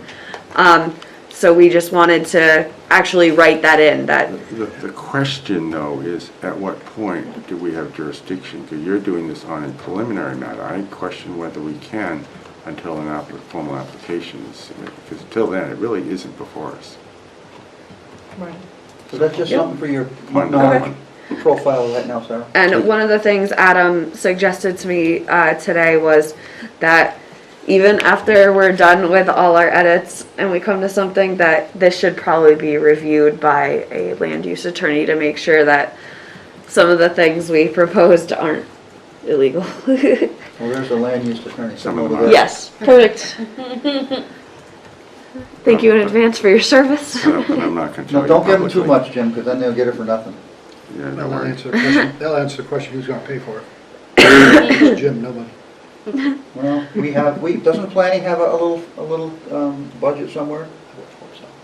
We have a budget, it's Yeah, not for very legal. much, but So we we can do. always use that for And the another. legal fees come out of administration. Okay, so we have a way to fund it. I think Derek said he wanted to pay for stuff. Good. So then one of the things that has come up to bite me a few times is, oh man, I forgot to write the standard language about we require inspections. So we are just going to write it into our regulations that all projects require inspections unless we say they're not. So that it can cover us in case it's left off the notice of decision. Yeah, you want to build in your regs. How about your as-built drawings? Do you want to include that in your? That is in there too. Okay. I think it comes up a little later. Thank you. The next section, subdivision specifications for plans and documents. So a lot of this stayed the same. It was based on RSA language, so I think it's okay. Adding a time extension for 5 years, that a project can be extended they can request extensions for 5 years, but then after that 5-year period, it needs to be reviewed again, to try to avoid, the situation we've recently had with a project. I don't think we have time extensions, no time limits on subdivisions, only on site applications they have to come back. Subdivisions, Okay. once they're approved, are good forever. Okay, I think, Well, Okay. there's an Yeah, RSA that's that been changed, we can put in that. It has gives like changed? a time limit. Good. yeah, Yeah, but the way you have it worded is only if there's review for zoning and planning changes. We may want to broaden that because Yeah, you absolutely. develop new standards of things, even though it's not a zoning. So I look at that paragraph. I think you made it too narrow. okay. Jim will advise you on the right language.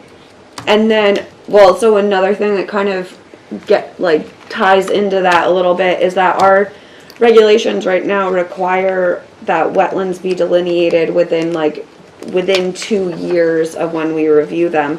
So that is another thing that when they extend for so long, wetlands expand, wetlands change, so then that approval of distance from wetlands technically changes. So that would be something else we'd want to revisit if that expired.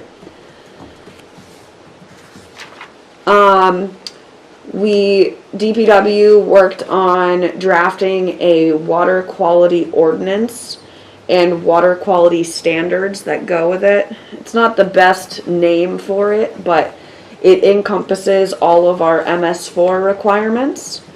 So it covers everything from erosion control, stormwater runoff, outfalls, what you can put in a catch basin, what you should do if you see glowing green water by the car wash.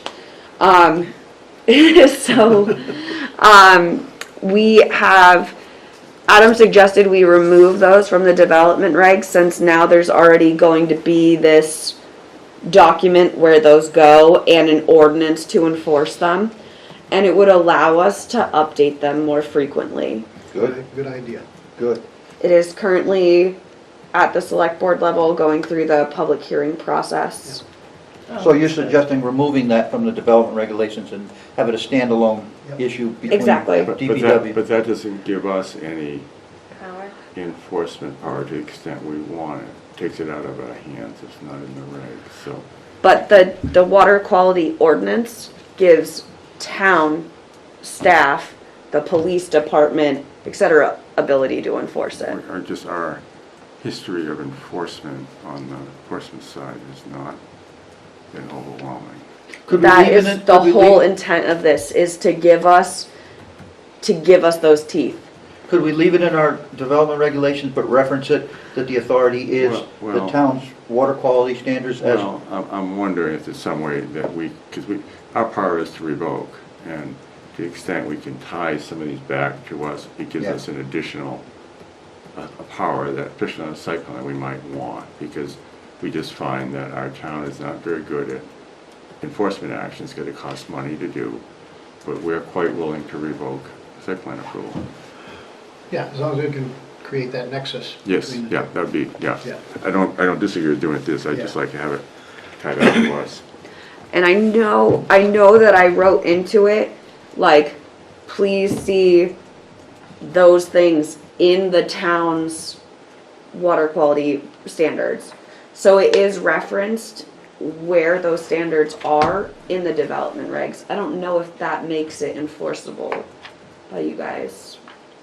Well, if it's in our regulations, it's enforceable, even if we defer to Public Works for the meat and potatoes of the So of the even if water it's quality stated, standard. it is an expectation that you will meet all of the requirements as laid out in the water quality Yeah, standards. something like that, Yeah, Yep.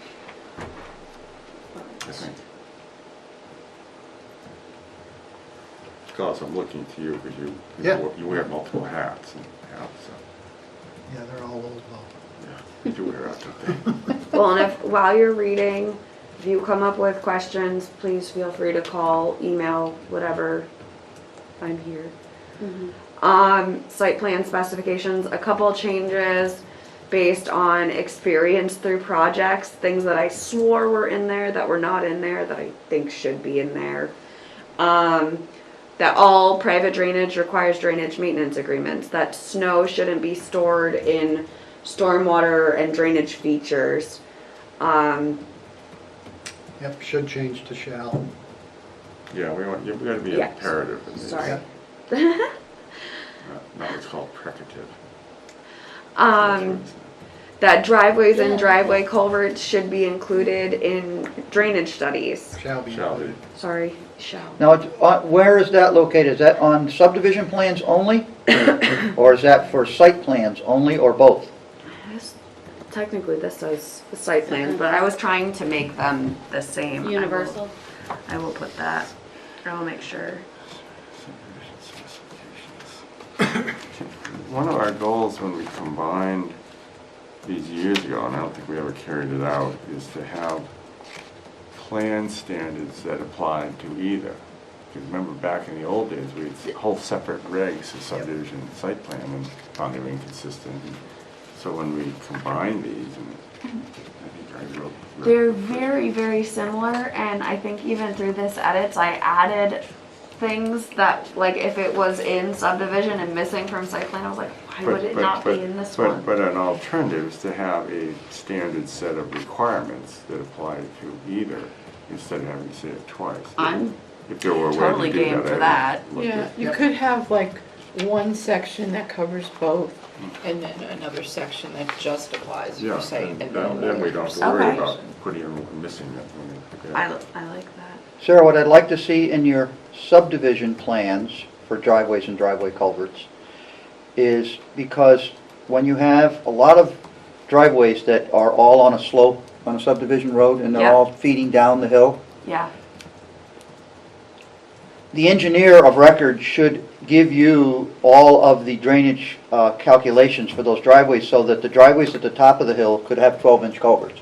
The ones that are midstream in that hill could have, maybe have to have 15-inch culverts because Right. of the increased capacity, and maybe the last guys down should have 18-inch culverts, but that should all be part of the subdivision drainage plan, that those driveway culverts are sized based on the flow Yep. within the project. Just like for Montalona, that's exactly what happened, and they gave us a drainage report that included like the house, the land use, the driveway, and then they sized the culverts accordingly. I mean, actually, New Boston, they have to install all the driveway culverts as part of the subdivision plan. They have to be installed as part of the road. When they build the road, all the driveways get all put in, the culverts are put in, and all that's done. So when they buy a lot, all that's done ahead of time, which people don't like because I don't want my driveway there, but And it's been properly engineered at that point. it's been properly engineered at that point.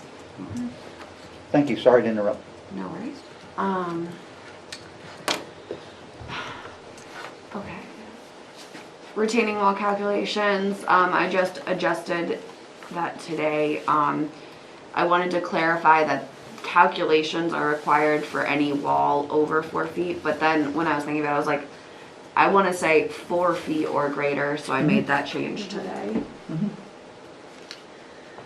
The next section is our assurances for completion and maintenance of improvements.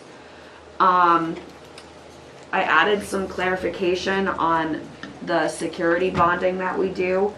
Kind of was spurred off of the subdivision development agreement that we were looking at for Woodland Village, and how that wanted them to bond it as like a town road, but it's really a private site, which as of right now, we do not hold any security bonding for private sites. it was suggested to us from a third-party consultant a couple years ago that we at least collect a portion of money to cover the cost if they do their clearing and grubbing and then abandon the site. They had a horror story of a town who was left with that mess, and it costs tens of thousands of dollars to stabilize and clean up the erosion issues that unstabilized area caused. So I'm proposing that we add that we will have a security bond for stabilization for a private site, and then we continue to do our same bonding for the town road. Is that across the board or a case-by-case basis? You could put in that it's a standard unless waived. Yeah, Yeah. yes. Don't you think that's being putting a burden on someone to have to put up a bond because they want to do a site like that? No, and then we can assess it, but we've had towns that would have that mess. The stabilization isn't that expensive to do, I don't think. Alice may speak to it, but It's not on the scale of the solar panels, what they put up. That was a very large amount. And you wouldn't typically have a subdivision where they cut that much. Well, I'm just curious if we're putting an undue burden on a private site. A home, are you gonna make this house lots as well, or is this just for no, it's about commercial sites and? private roads. The idea was more to target, oh, I wrote it right there. So Private sites, subdivisions says with right a on it. private road and large site plan. So large site plan would be like But the. not residential lots? No. Okay, good, thank you. No. So, I do just we read have a private sites. definition for large site plans? Like, is it defined in the? I wanna say the language, I said, to the determination, if Joanne and I recommended it be collected, that it be collected. Gotcha. Otherwise, it's a site plan, we're fine. Gotcha. Then because it's come up often, I put in a section about the winter surety. That's when applicants come in, they say, I'm not gonna do top pavement until the spring. Can I bond that and still get my CO? So I just defined the November 15th to April 15th range. That's what DPW, that is the time frame that we don't allow you to pave driveways and things like that without special approval, because we know seasonally it could be warmer, but that this requires for you to apply for it, for us to say yes, and that there are only specific things that it applies to. You can't get winter surety approved to not install drainage or not install stormwater controls, but you can get it for landscaping and paving. Outlined the surety bond reduction process. So if you have a subdivision with a future town road, as you build things out, you can apply to have your bond reduced. Jim, what's our experience on bonds and calling a bond? Don't we have problems with calling bonds? Whenever you call something or call a bond or letter of credit, you're buying into a lawsuit, but oh well, what's you gonna do? And I'd rather get a letter of credit than a bond, Yes. because that's money, and, Well, then I think we should, but you have to give a choice, you can't. I call it a bond a lot, but Yeah, we it's did security. write in. can we not accept bonds and only accept letters of credit? I think you can, but as a practical matter, there are some big companies that can do bonds, and they can't do letters of credit, it's a lot of money, Most so. of them lately have been letters of credit. Yeah, we prefer- That is what the finance department has requested. And from I've been telling them they have to be self-calling. Yeah, you want to self-calling, which means it doesn't lapse. And Well, that's what my So- next statement was, because some of these bonds, we found, because we don't keep track of all the bonds all the time, some bonds have lapsed and no one's renewed Yeah, the bond. you've got to put in a default provision or self-calling. I can read you what it says. So the acceptable forms: irrevocable, non-lapsing, and self-calling letter of credit, Okay, cash or non-lapsing bond on deposit, or a self-calling subdivision bond in a form and and Firmwood Bonding Company. Well, you just get the language worked out so that we I don't, don't think a bond you can self-call, because all they do is they come in and do it. They don't give you money, that's turning into a lot of credits. Self-calling means, If it lapses, it's deemed called. But I don't think you can do that on a bond. I'm not familiar with what a subdivision bond is, but it seems like that was well, we can, standard language in Well, our we development. can work on that. We'll dig into that Yeah, later. no. Yeah, I may want to change the wording on that. We had a section about abandoned plans, so I just added that 5-year. Your 5-year thing in the statute is for approved recorded plans. Our issue is conditionally approved that haven't been recorded, so we need a different provision on that. And those So are- Okay. currently, they have 1 year, Okay. and then they expire. And it would be nice to have maybe a 2-year and then have a presumption of non-renewal, so we don't have to put up with it. so change it from 1 year to a 2 year with no renewal? Yeah, you don't want no renewal, but you gotta have a higher standard, I think, so we don't get these just things, warehouse plans. So since we're talking about that, Sarah, are you going to touch on substantial improvements that allow a project to move forward without resubmittal? Is that something else you're looking at in there? If you're not, I'll talk to you about it later. Yeah, we don't need to go into all the weeds here, but that is. Well, we dealt with it with Miller's Landing, remember? Yeah, About like the vesting, they have to complete a certain amount in a certain time period. Well, sort of, but I mean, we had a project where they did one foundation and they seemed that they were yeah, vested. we have to define, the statute allows us to define what. Good, well, no, we should work on that too. Okay. Actually, 6 of As-built plan requirements. Thank you. Actually, in our MS4 permit from EPA, it is a requirement that they be submitted for all projects, so I put that in there. I've also been asking them to submit for site plans, just so that we have them on file in case 20 years from now, someone comes in and wants to know. Yeah, So- this is all projects, Yes. subdivision, site Yeah, it should be in plan. our And they've regs, been Whatever. submitting them now, even though it's not in our but it's regulations. put in our regs, so. Then I went into a section that made it very clear that what the process is from, okay, you got approved at a planning board meeting, how do you get to where you can put a shovel in the ground? Because there is some, really important. Pre-construction That's important. meetings. yes. And then clarification of improvements of and off Class 6 roads and private roads. Because that's come up a bunch of times about like, where do we get approval? Who do we have to ask? Well, the Class 6 road is a town road, a private road's a private road. Yep. Are we still gonna So- regulate private roads? There are specific things. Okay, well, So- I'm not gonna make you look it all up, Sarah. If you've reviewed Okay. it, I'll run with your opinion. It goes into that, like, in order to create a private road, you need a driveway permit because to start that road, it's technically a driveway off of a town road. It's to make sure you don't mess up the edge of our road. Yep. But then once that private road is established, we do not issue driveway permits off of it. So we clarified that, yeah. Because, Wow. because our driveway permits are designed to protect our roads, not. Yeah, because you're accessing a town road with a private driveway, that way yeah, very true.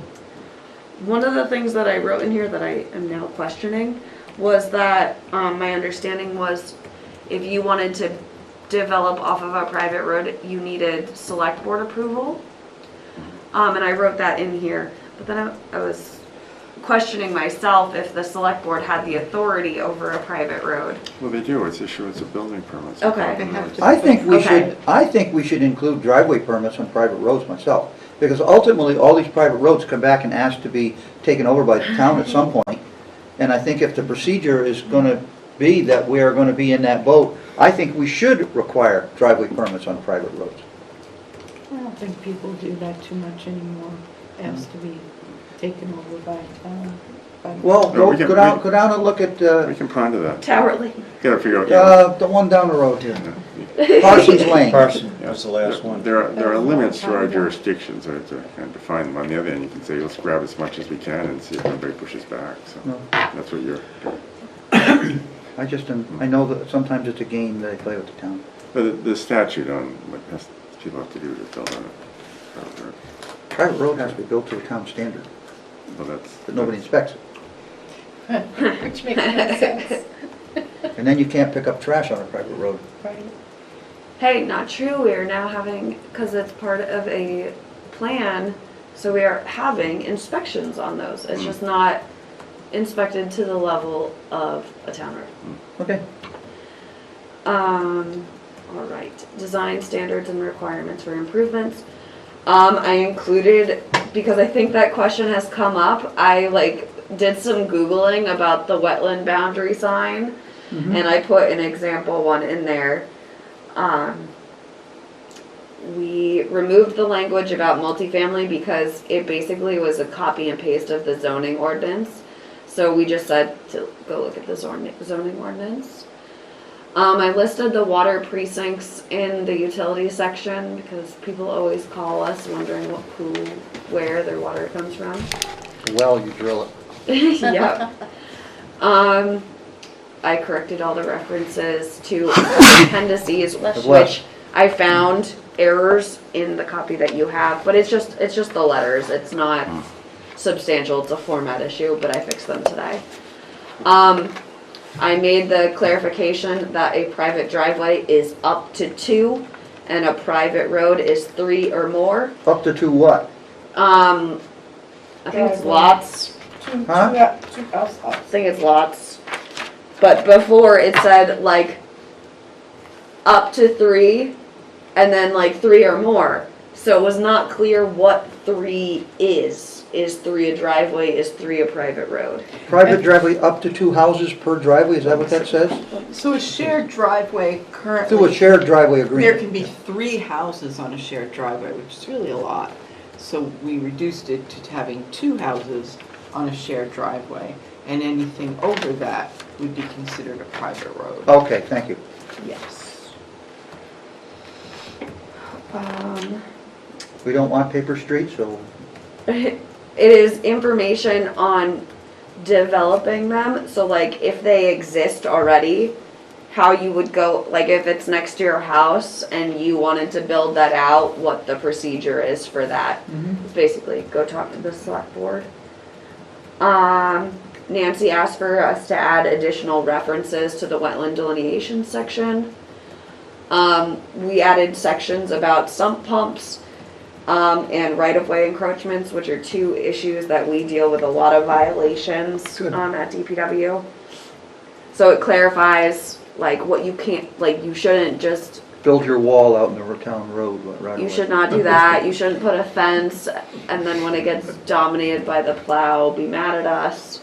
Your sump pump, you shouldn't connect a hose right to it and then put it in a catch basin. That there are procedures for correctly connecting that. Don't forget, Yeah. our jurisdiction is over applications, so if these are standard requirements so people can't connect to a sump pump, if I decide to do that in my existing house, that's not a planning board matter and that's not a regulation matter. So I'm wondering where you put that. You do a separate ordinance on the selectmen's, but it's not, existing properties aren't planning board matters, so. Okay. I'm trying to think, what are you trying to address here? We're a board of limited jurisdiction. Kind of more to get people to, I guess, think about it before, when they're Yeah. developing, that they would incorporate that into their design. Okay, but the board, select board. Well, I think what she's saying is on a new application, if someone said, I have to put a sump pump in my basement, Yeah. what do I do with it? I think Sarah's saying that she wants to have some language in Yeah. there, what you can do. But we can't retroactively have any jurisdiction go back over to- existing sump pumps. Correct, Yeah. or existing But we could property. establish an ordinance that Yes. deals with those. Yeah. That And says you won't do it. that one might even be able to be added to the water quality ordinance because one of the things we see a lot is the hose into the catch basin, which is an illicit Didn't like the one in discharge. Grassmere? Yes. We are addressing that. I go by there It's every been day. there for 5 years. Uh, Isn't it Yeah, grandfathered grandfathered. yet? Right by the old, where the store's closed, by the roundabout. No, and it really hurt me every time I drove by and looked at it, because I was like, so many cars go by and they think we're not doing anything, but we finally heard from them. It's getting addressed. They're fixing it. Next slide. That does go to my point about the town is slow in enforcement. Yes. Administration and enforcement. So we added language. Basically, everything the development reg said was the code enforcement officer.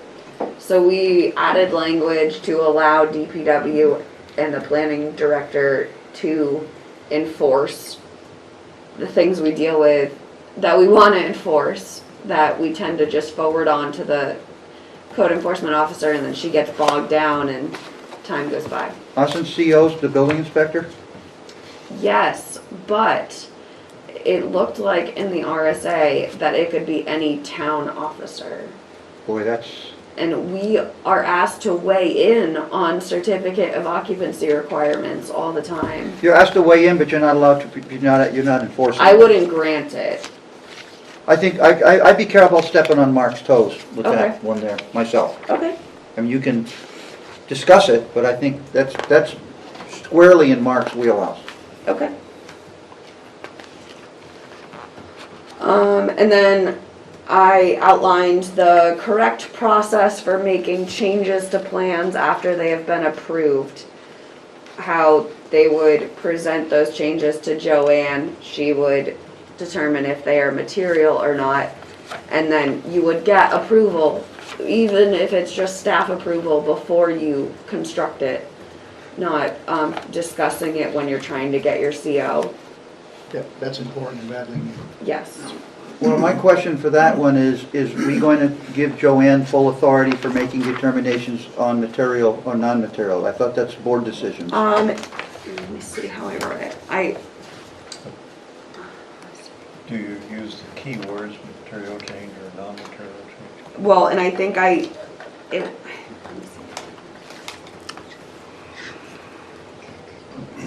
I think the important thing is here, who gets to make that call? That's We say right. this all the time.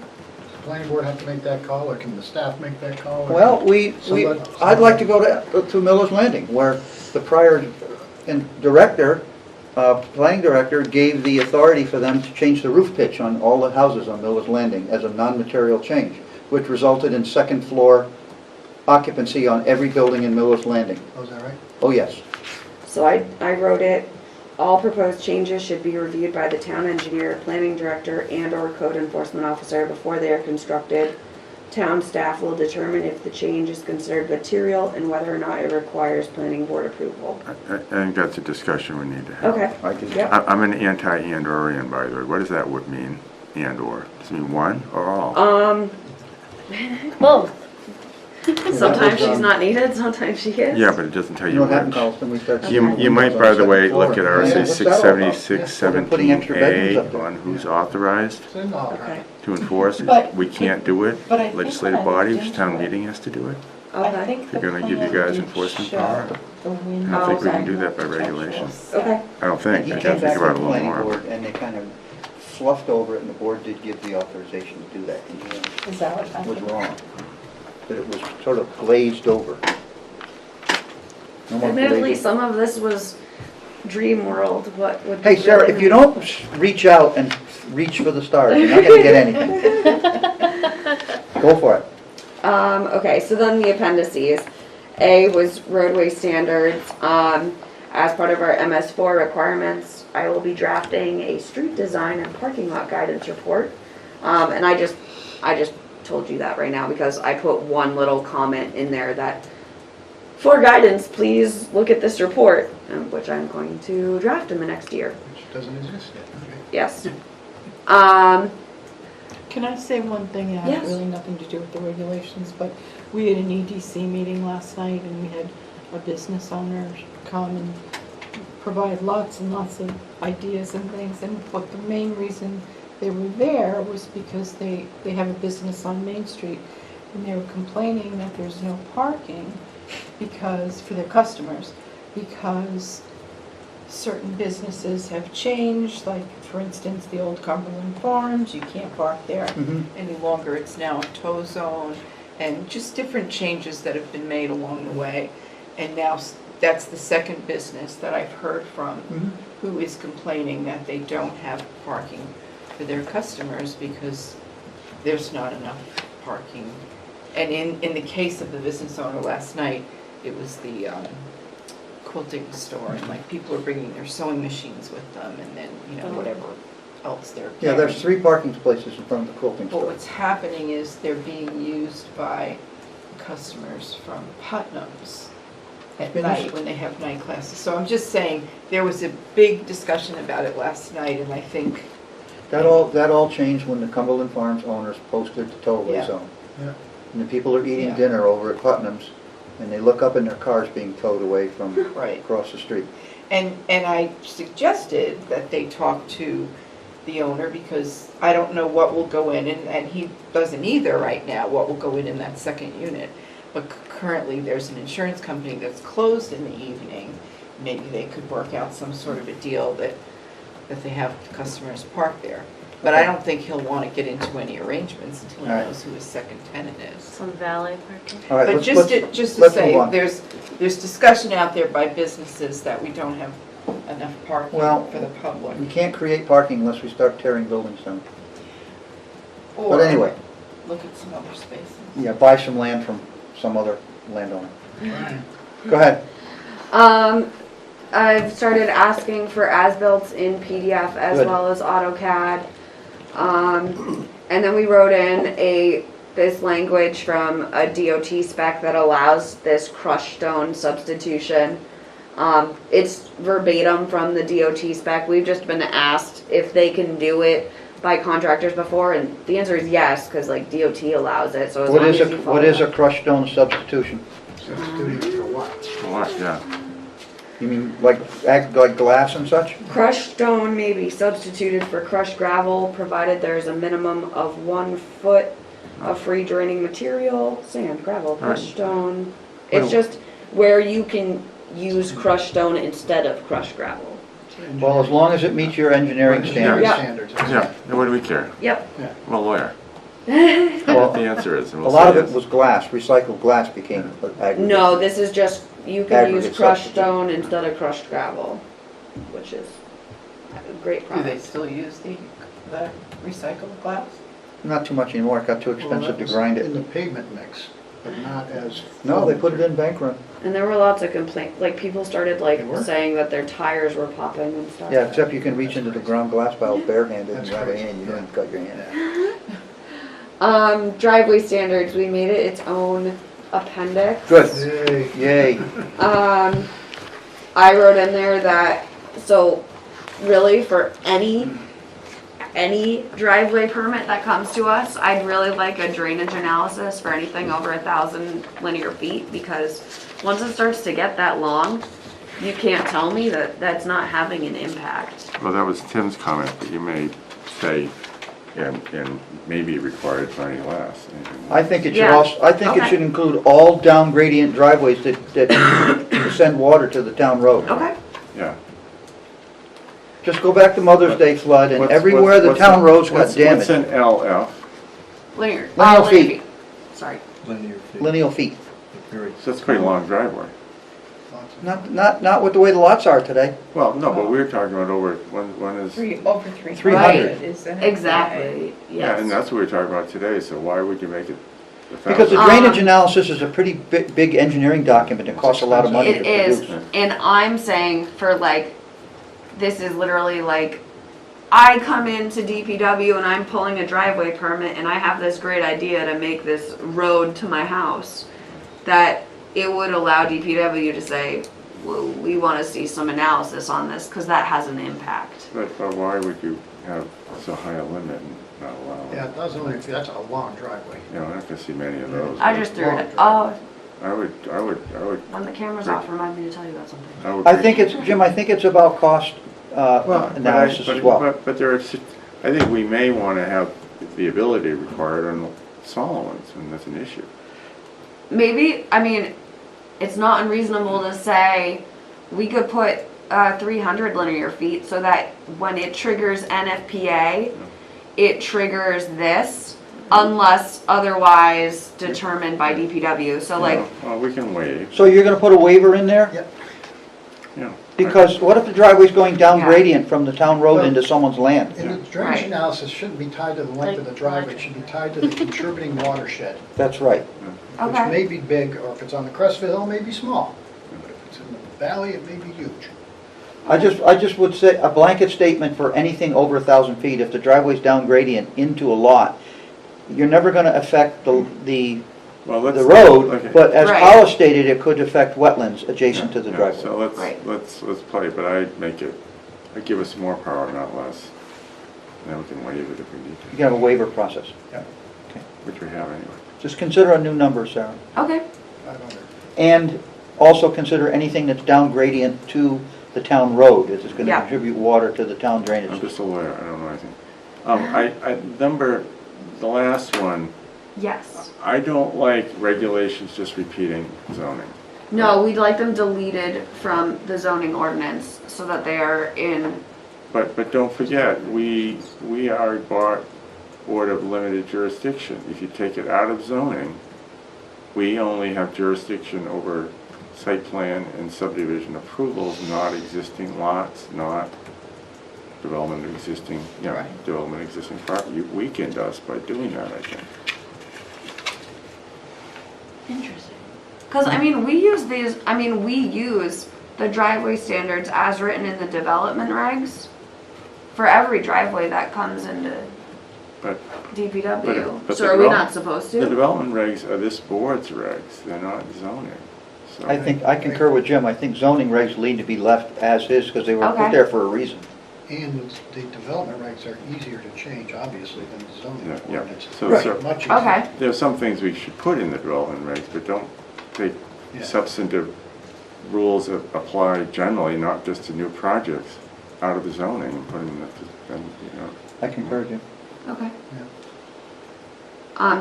There were, for example, the driveway widths has been what people view as a contradiction, like the zoning ordinance says it can be 24 feet wide, but the development regs say 22 feet wide. well, we're trying to make them Like that. consistent, Yeah, but don't just take things willy-nilly out of zoning.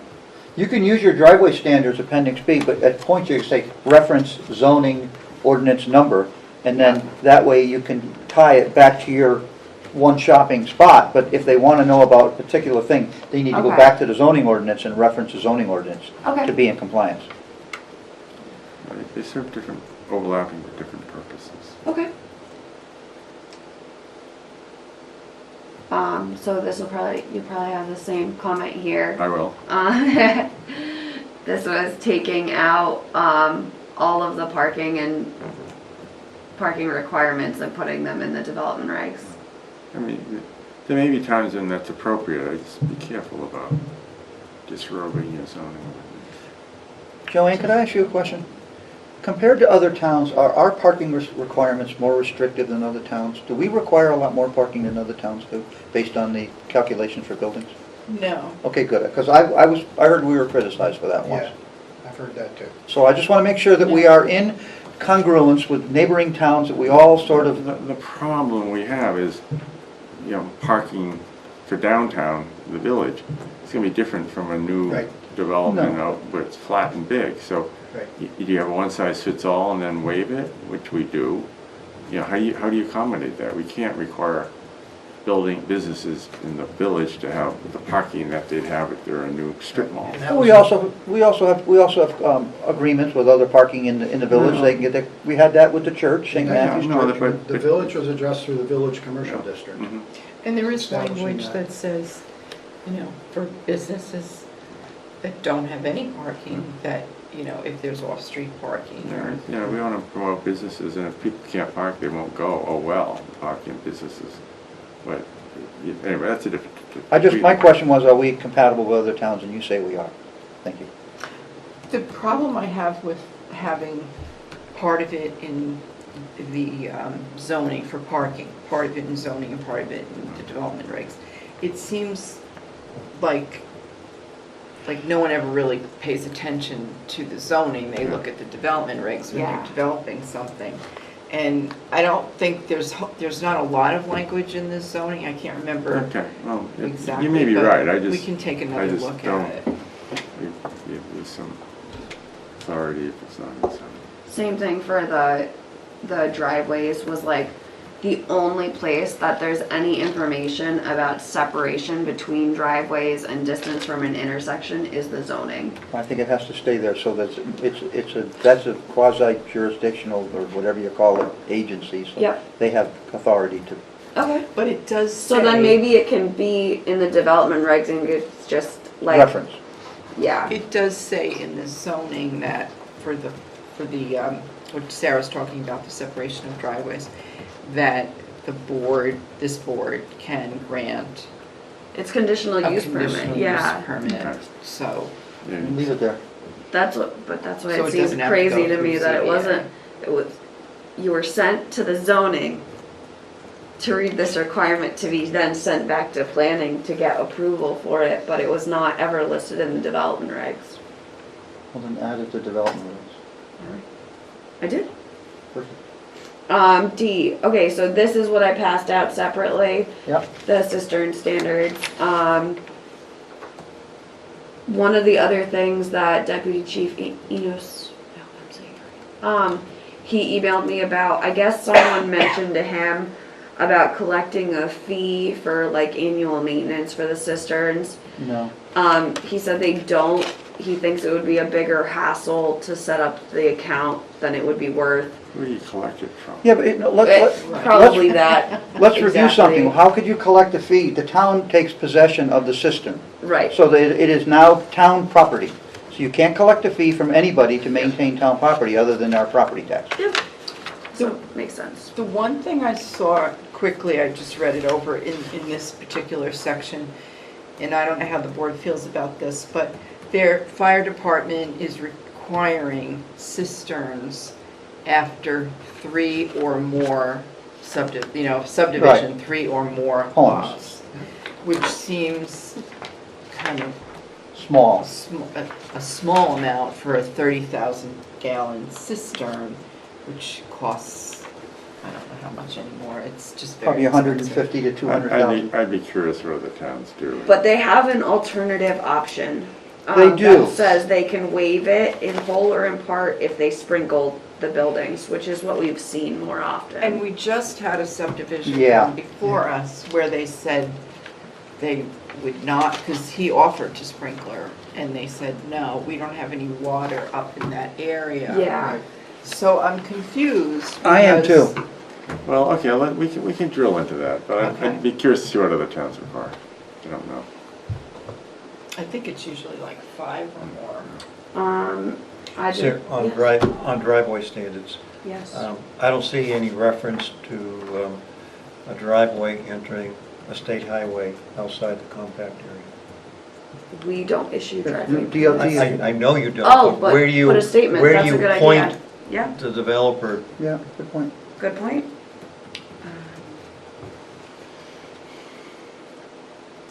Great point.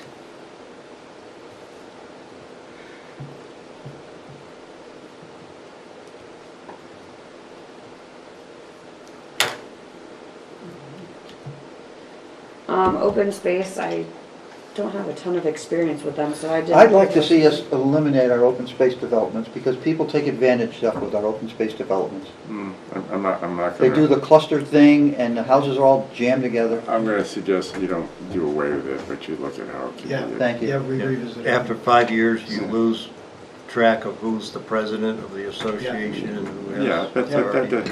don't throw them out, just revise them, you learn. Okay, from I'll go for that, Jim. experience. thank you. There's another board member who wants to throw them out, but that's a political statement, I think. Then landscaping, I just added a statement about clarification about planting near utilities, drain pipes, structures, because a recent application, there were plants proposed right next to, on top of drainage pipes, and we had concerns about any future maintenance, or intrusions that could happen. And then we revised the minimum planting size. Upwards or downwards? I think we made them bigger. We looked at a couple different, I think we looked at Londonderry and And Hooksett. I think we clarified, because some people show the planting size at full height, and then Yeah. others Which show is it 20 at years the from time now. of planting. Yeah. That was the YMCA debacle. Yeah. They drew all these Yes. beautiful circles and intertwined circles. And then they put a tree in the middle, looked like a thumb, my thumb sticking up. Well, that's the 10-year grow out area. Well, that's not what you represented on your plan. So we have to be very clear about that for future plans. Yep. And also about people coming in for waiver upon waiver upon waiver of the landscape standards. Because I got trees growing over there on the edge of my property.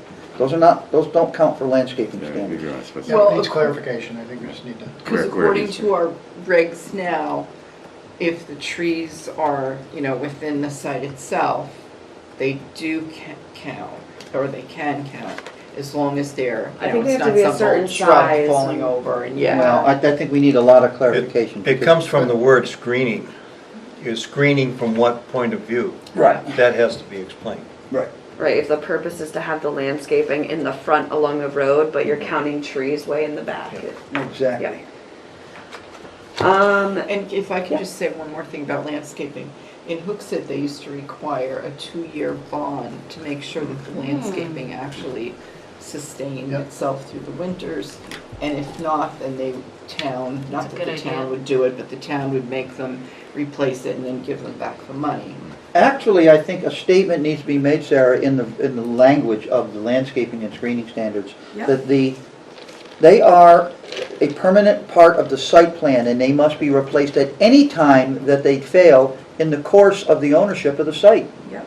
because they are part of the site plan. Yeah, we just don't do a good job of monitoring. But I'm just saying, if the language is not in there now, it should be in there.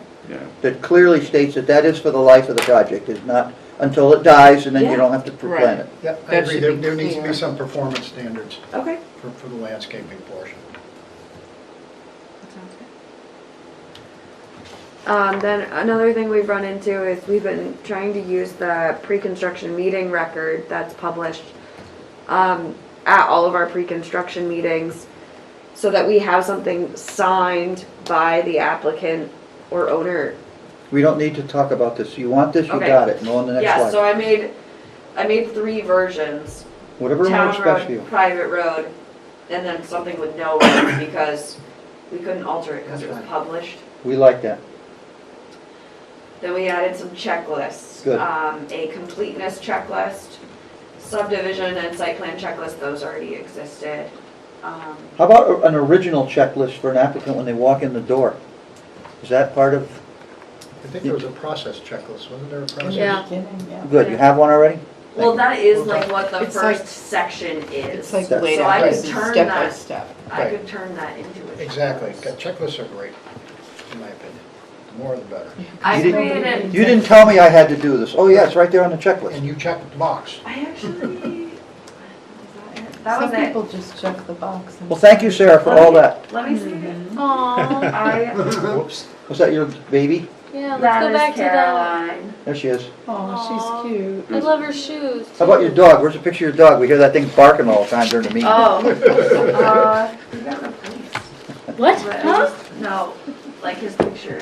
Oh. I used to have it I was like, you replaced your dog? on. I have, Careful now, we're live with what picture. I started going through these. I have a request on definitions. Definitions should be solely definitions. They should not contain standards or actions or further. It should be, you're mixing them up. And a definition should just define, period. Anything that requires some action beyond that should be in your substantive portion. Okay. And if you're gonna have definitions, don't have definitions within the definitions. You read some of these definitions, start of construction, number 59. And then you include in that somewhere permanent construction as part of that no, if a term needs to be defined, have a separate definition. Do you have a Don't- definition of the word definition?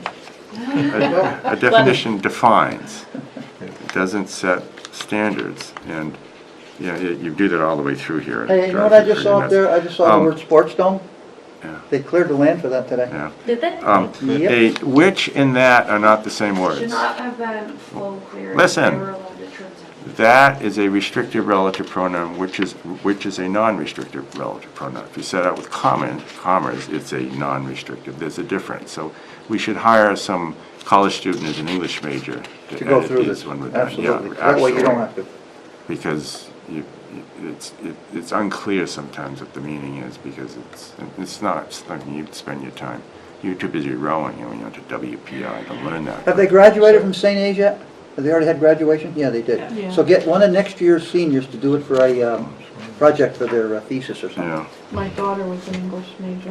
Good. Okay, well, hire her, but somebody who can go through the red pen and just make all those editorial changes, because it'd be clearer that way, Yeah. and cut out the extra words. So a suggestion about definitions, and this is something I went through in my former life. There should be definitions up front for words and terms that are used throughout the document.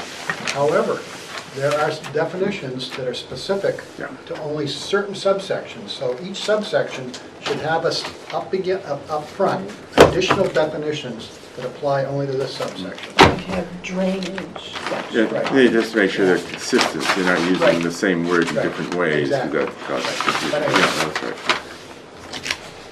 Sarah, you are going to be going away a little while. When do you need comments back to you for consideration? There's no specific timeline. It's gonna be still worked on. Okay, I thought you wanted to have it done before you leave. I wanted I at don't know least, that I that will wanted at happen. least this draft to you guys for Okay. thought process. When are you leaving? When Due date is Labor Day, so What? my due date is Labor Day. Labor Day is Labor Day. Your due date is Labor Day, and then you're going to begin your leave, obviously. Yes, and I will, And so do you want comments to you for consideration prior to Labor Day? Obviously, that's quite a while. We have time. That's a couple of months, month and a half. And we have, it goes by fast. Derek's your stand-in. we have Derek one more takes over. meeting in July, the 22nd. Oh, that's a good point, Joanne, thank you. And that's the car wash, and there's Oh, one that's other all. one I can't So remember. that one we Oh, I think continue. it's the man with the driveway. And then we have one meeting in August, and there's 4 applications that came in today. One of them is a 4-lot subdivision on the corner of Maple and Elm. Oh, where- Joe Boschman's property. Joe Boschman. How many lots? 4. On that one little lot? No, we- He's also submitted an application for a project on Pleasant Street. Yep. And then there are 2 others. I mean, we can have a second meeting in August, we just prefer, traditionally, we haven't. So we don't have it. We just. Well, I think usually you vote to not have Yeah. it, but on the schedule, it just shows Which one. we've got to act within 30 days to accept, so we can't. Don't we have to decide before any deadlines are due for that meeting? Well, the statute says you have to accept it within 30 days, so but it could just be an acceptance. Right, well, and that then- will be for the first meeting in August, those 4. Yeah, So if you want to vote now to not have the second meeting in August, I Good think it's idea. already on the schedule that way, but we won't take anything in for that meeting, so we don't fall behind. Patty's on vacation you said the 28th of July. for 2 weeks, the end of July and the first week of August, and then I'm on vacation, I think it's the 3rd week of August. So does somebody want to make a motion to that effect, or what do you want to So do? moved. Karen has made a motion to We'll take our cancel the usual second meeting in late August. August vacation. Okay, Is there a second? I'll second. There. Karen, any discussion on the motion? All those in favor say aye. Aye. Any opposed? Abstentions? Motion passes. There will be no second meeting in August, Joanne. Okay, thank you. Motion to adjourn? Other business, if I could bring up Please. something very briefly. You will recall, very recently, we approved a site plan for a landscape business across from the mobile station. What about the ice cream sign? This is the ice cream debacle. Oh, no, we're not having separate businesses. If you've driven by it, on the reader board, it says ice cream inside. We brought this up at the last meeting, Oh, I'm Collis. sorry. We brought this up at the I'm last sorry. meeting, And That was Joanne the- said the determination was made by the town zoning code enforcement officer that we have no jurisdiction over what we can say about what's on the message board because it's freedom of But speech. I don't think, that's not the real issue, though. No, it's multiple It's what's uses. going on. Multiple yeah. uses within So I this. think we got sidetracked then. The fact is that the man gave us a verbal statement at the meeting because we spirited his ice cream permit through to get him, to help him out for business-wise, and then turns around and doesn't put a sign on the building, puts it on his message board. Right. Yeah. It's Which not- I think is a mischaracterization of the statements. And he testified that, oh no, I'm not gonna be selling ice cream, it's just gonna be a freezer inside, so if anybody's there buying landscape products and they wanna get an ice cream sandwich, they can reach in and grab one. So does the board have any desire to take action on this matter? Is he selling like cones? Or- Frozen? But he's advertising ice cream inside the building, which is inviting people in, because that was my issue, was you're generating additional trips in and out. Have you got enough parking? Have you got enough circulation on the site to make Which he sure that doesn't. it all works? And that, it just, Has anybody been inside to see what kind of ice cream? He told us it was going to be ice cream stored in a freezer Yep, case. yep. He is not going to have Right. dippers, he's not Yeah, gonna yeah. scoop cones or any of that, because then he would have to get a sewer permit Yeah, right, I remember that. for water discharge. he wasn't gonna do anything that was gonna generate additional traffic. or- Well, if you really want to go to the next level, you can go down 114 like you're going to Bedford, and the other landscaper that's on Daniel. Daniel Plummer Road asked for permission to come out there into the woods a little bit so that they could pass their trailer out there. And we questioned yeah. him, are you going to Yeah, have yeah. the writing on the name of your trailer going to be out there? He said, no, now it is a parking lot out there. There must be 8 vehicles parked out there. Yeah, I know exactly what you mean. So this is the enforcement angle, this is you got to cross every T and say every Yeah. statement at the meeting. Just don't like getting played, that's all. Well, we've been played. Yeah, we sure have been played. So do we want to do something about the ice cream? I would love to do something about the ice I cream. think we should. I would say we recall his application and have him come in for a hearing. Well, I think we can put him on notice that it appears that his representation is being. He testified to us that Yeah. it was not going to be This isn't a sign issue, it's a use. use issue. That was where we got off track last time we talked about, not the sign per se, it's the. Multiple uses. Well, Joanne, would you like to invite that, what's the procedure, Jim? So- Make a formal notification from planning department? And invite him to appear at a meeting? What are you asking for him to do? Well, it says, it appears to be in violation of the representations he made to this board as a condition of his approval, and he'd like to come in and explain. He can, otherwise we'll consider what appropriate enforcement action. And that influenced the board's decision. Yeah. Completely. Did mine, Did mine too. Because it's a tight site, and we have concerns, extremely tight. so. You know, I feel bad for a business that might not be doing well or not having business, but the representation was made, and you should stick to the representation. Or come in and ask for further permission or something. So Has anybody instead been inside though? No, I don't want it. It would be Instead of problematic to walk in there of coming unless you. twice, should we just send him a letter saying it appears what you just said, and It's then not say in, not in compliance with you your site need plan to approval. Immediately provide an cease. amended site plan? Well, No. no. No, I think we're not there yet. I mean, Okay. you're gonna find out, is it material, what's he doing? And you may get the message and take it off his reader board. I mean, Joanne, I don't think there's an amended site plan to apply for. Every square inch of that site is spoken. And then we're talking about traffic, we're talking about parking, we're talking about a lot of things. but I think it's, he made a representation on an issue that was material, and that's, once he makes a representation, that's part of his application, so we can say it's not like the basis of the approval. Okay. Yes, he has the option to make his reader board promote his products. And he's not doing that as yet. It says one set of words on there every I- time I've been I by. realize, but, The same words are on the reader board every time I go by there. if it was 10% of the time, It still would be, this promotes an edible product rather than some greenery, mhm. and maybe it's okay. Yeah, that's why I'm not judging the outcome, it's just that he told us one thing and he's doing, he has to be doing something different. Maybe he's not, maybe he might say, no, it is just nice to him. All right. So do we need that in form of a motion, Jim, or is that just a directive? To get some ice cream, and she said there was nobody around, there was nobody there. She said, like, they just walked out, because they didn't, like, they So couldn't Jim, find does, anything or anything. asking Joanne to write, to contact the applicant, does that mean it's a motion, or is that just a I think it's a request, we're not, board request? yeah, we're not taking any formal, we don't know. Yeah, we what- take a soft approach first. Oh, yeah, absolutely. Say, I'm sorry, I'll pick it. Did I'll she do say it." whether or not it was a chest or whether or not it was something else? No, I'll It doesn't have to matter, ask we gave him her. I don't know permission what to it sell is. ice cream. Oh, I know that, I just am curious. Yeah, just, but not having, Any other yeah. things to Motion discuss to before adjourn? Jim's motion?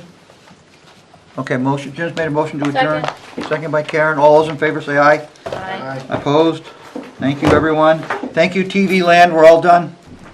Thank you, Sarah, for staying late.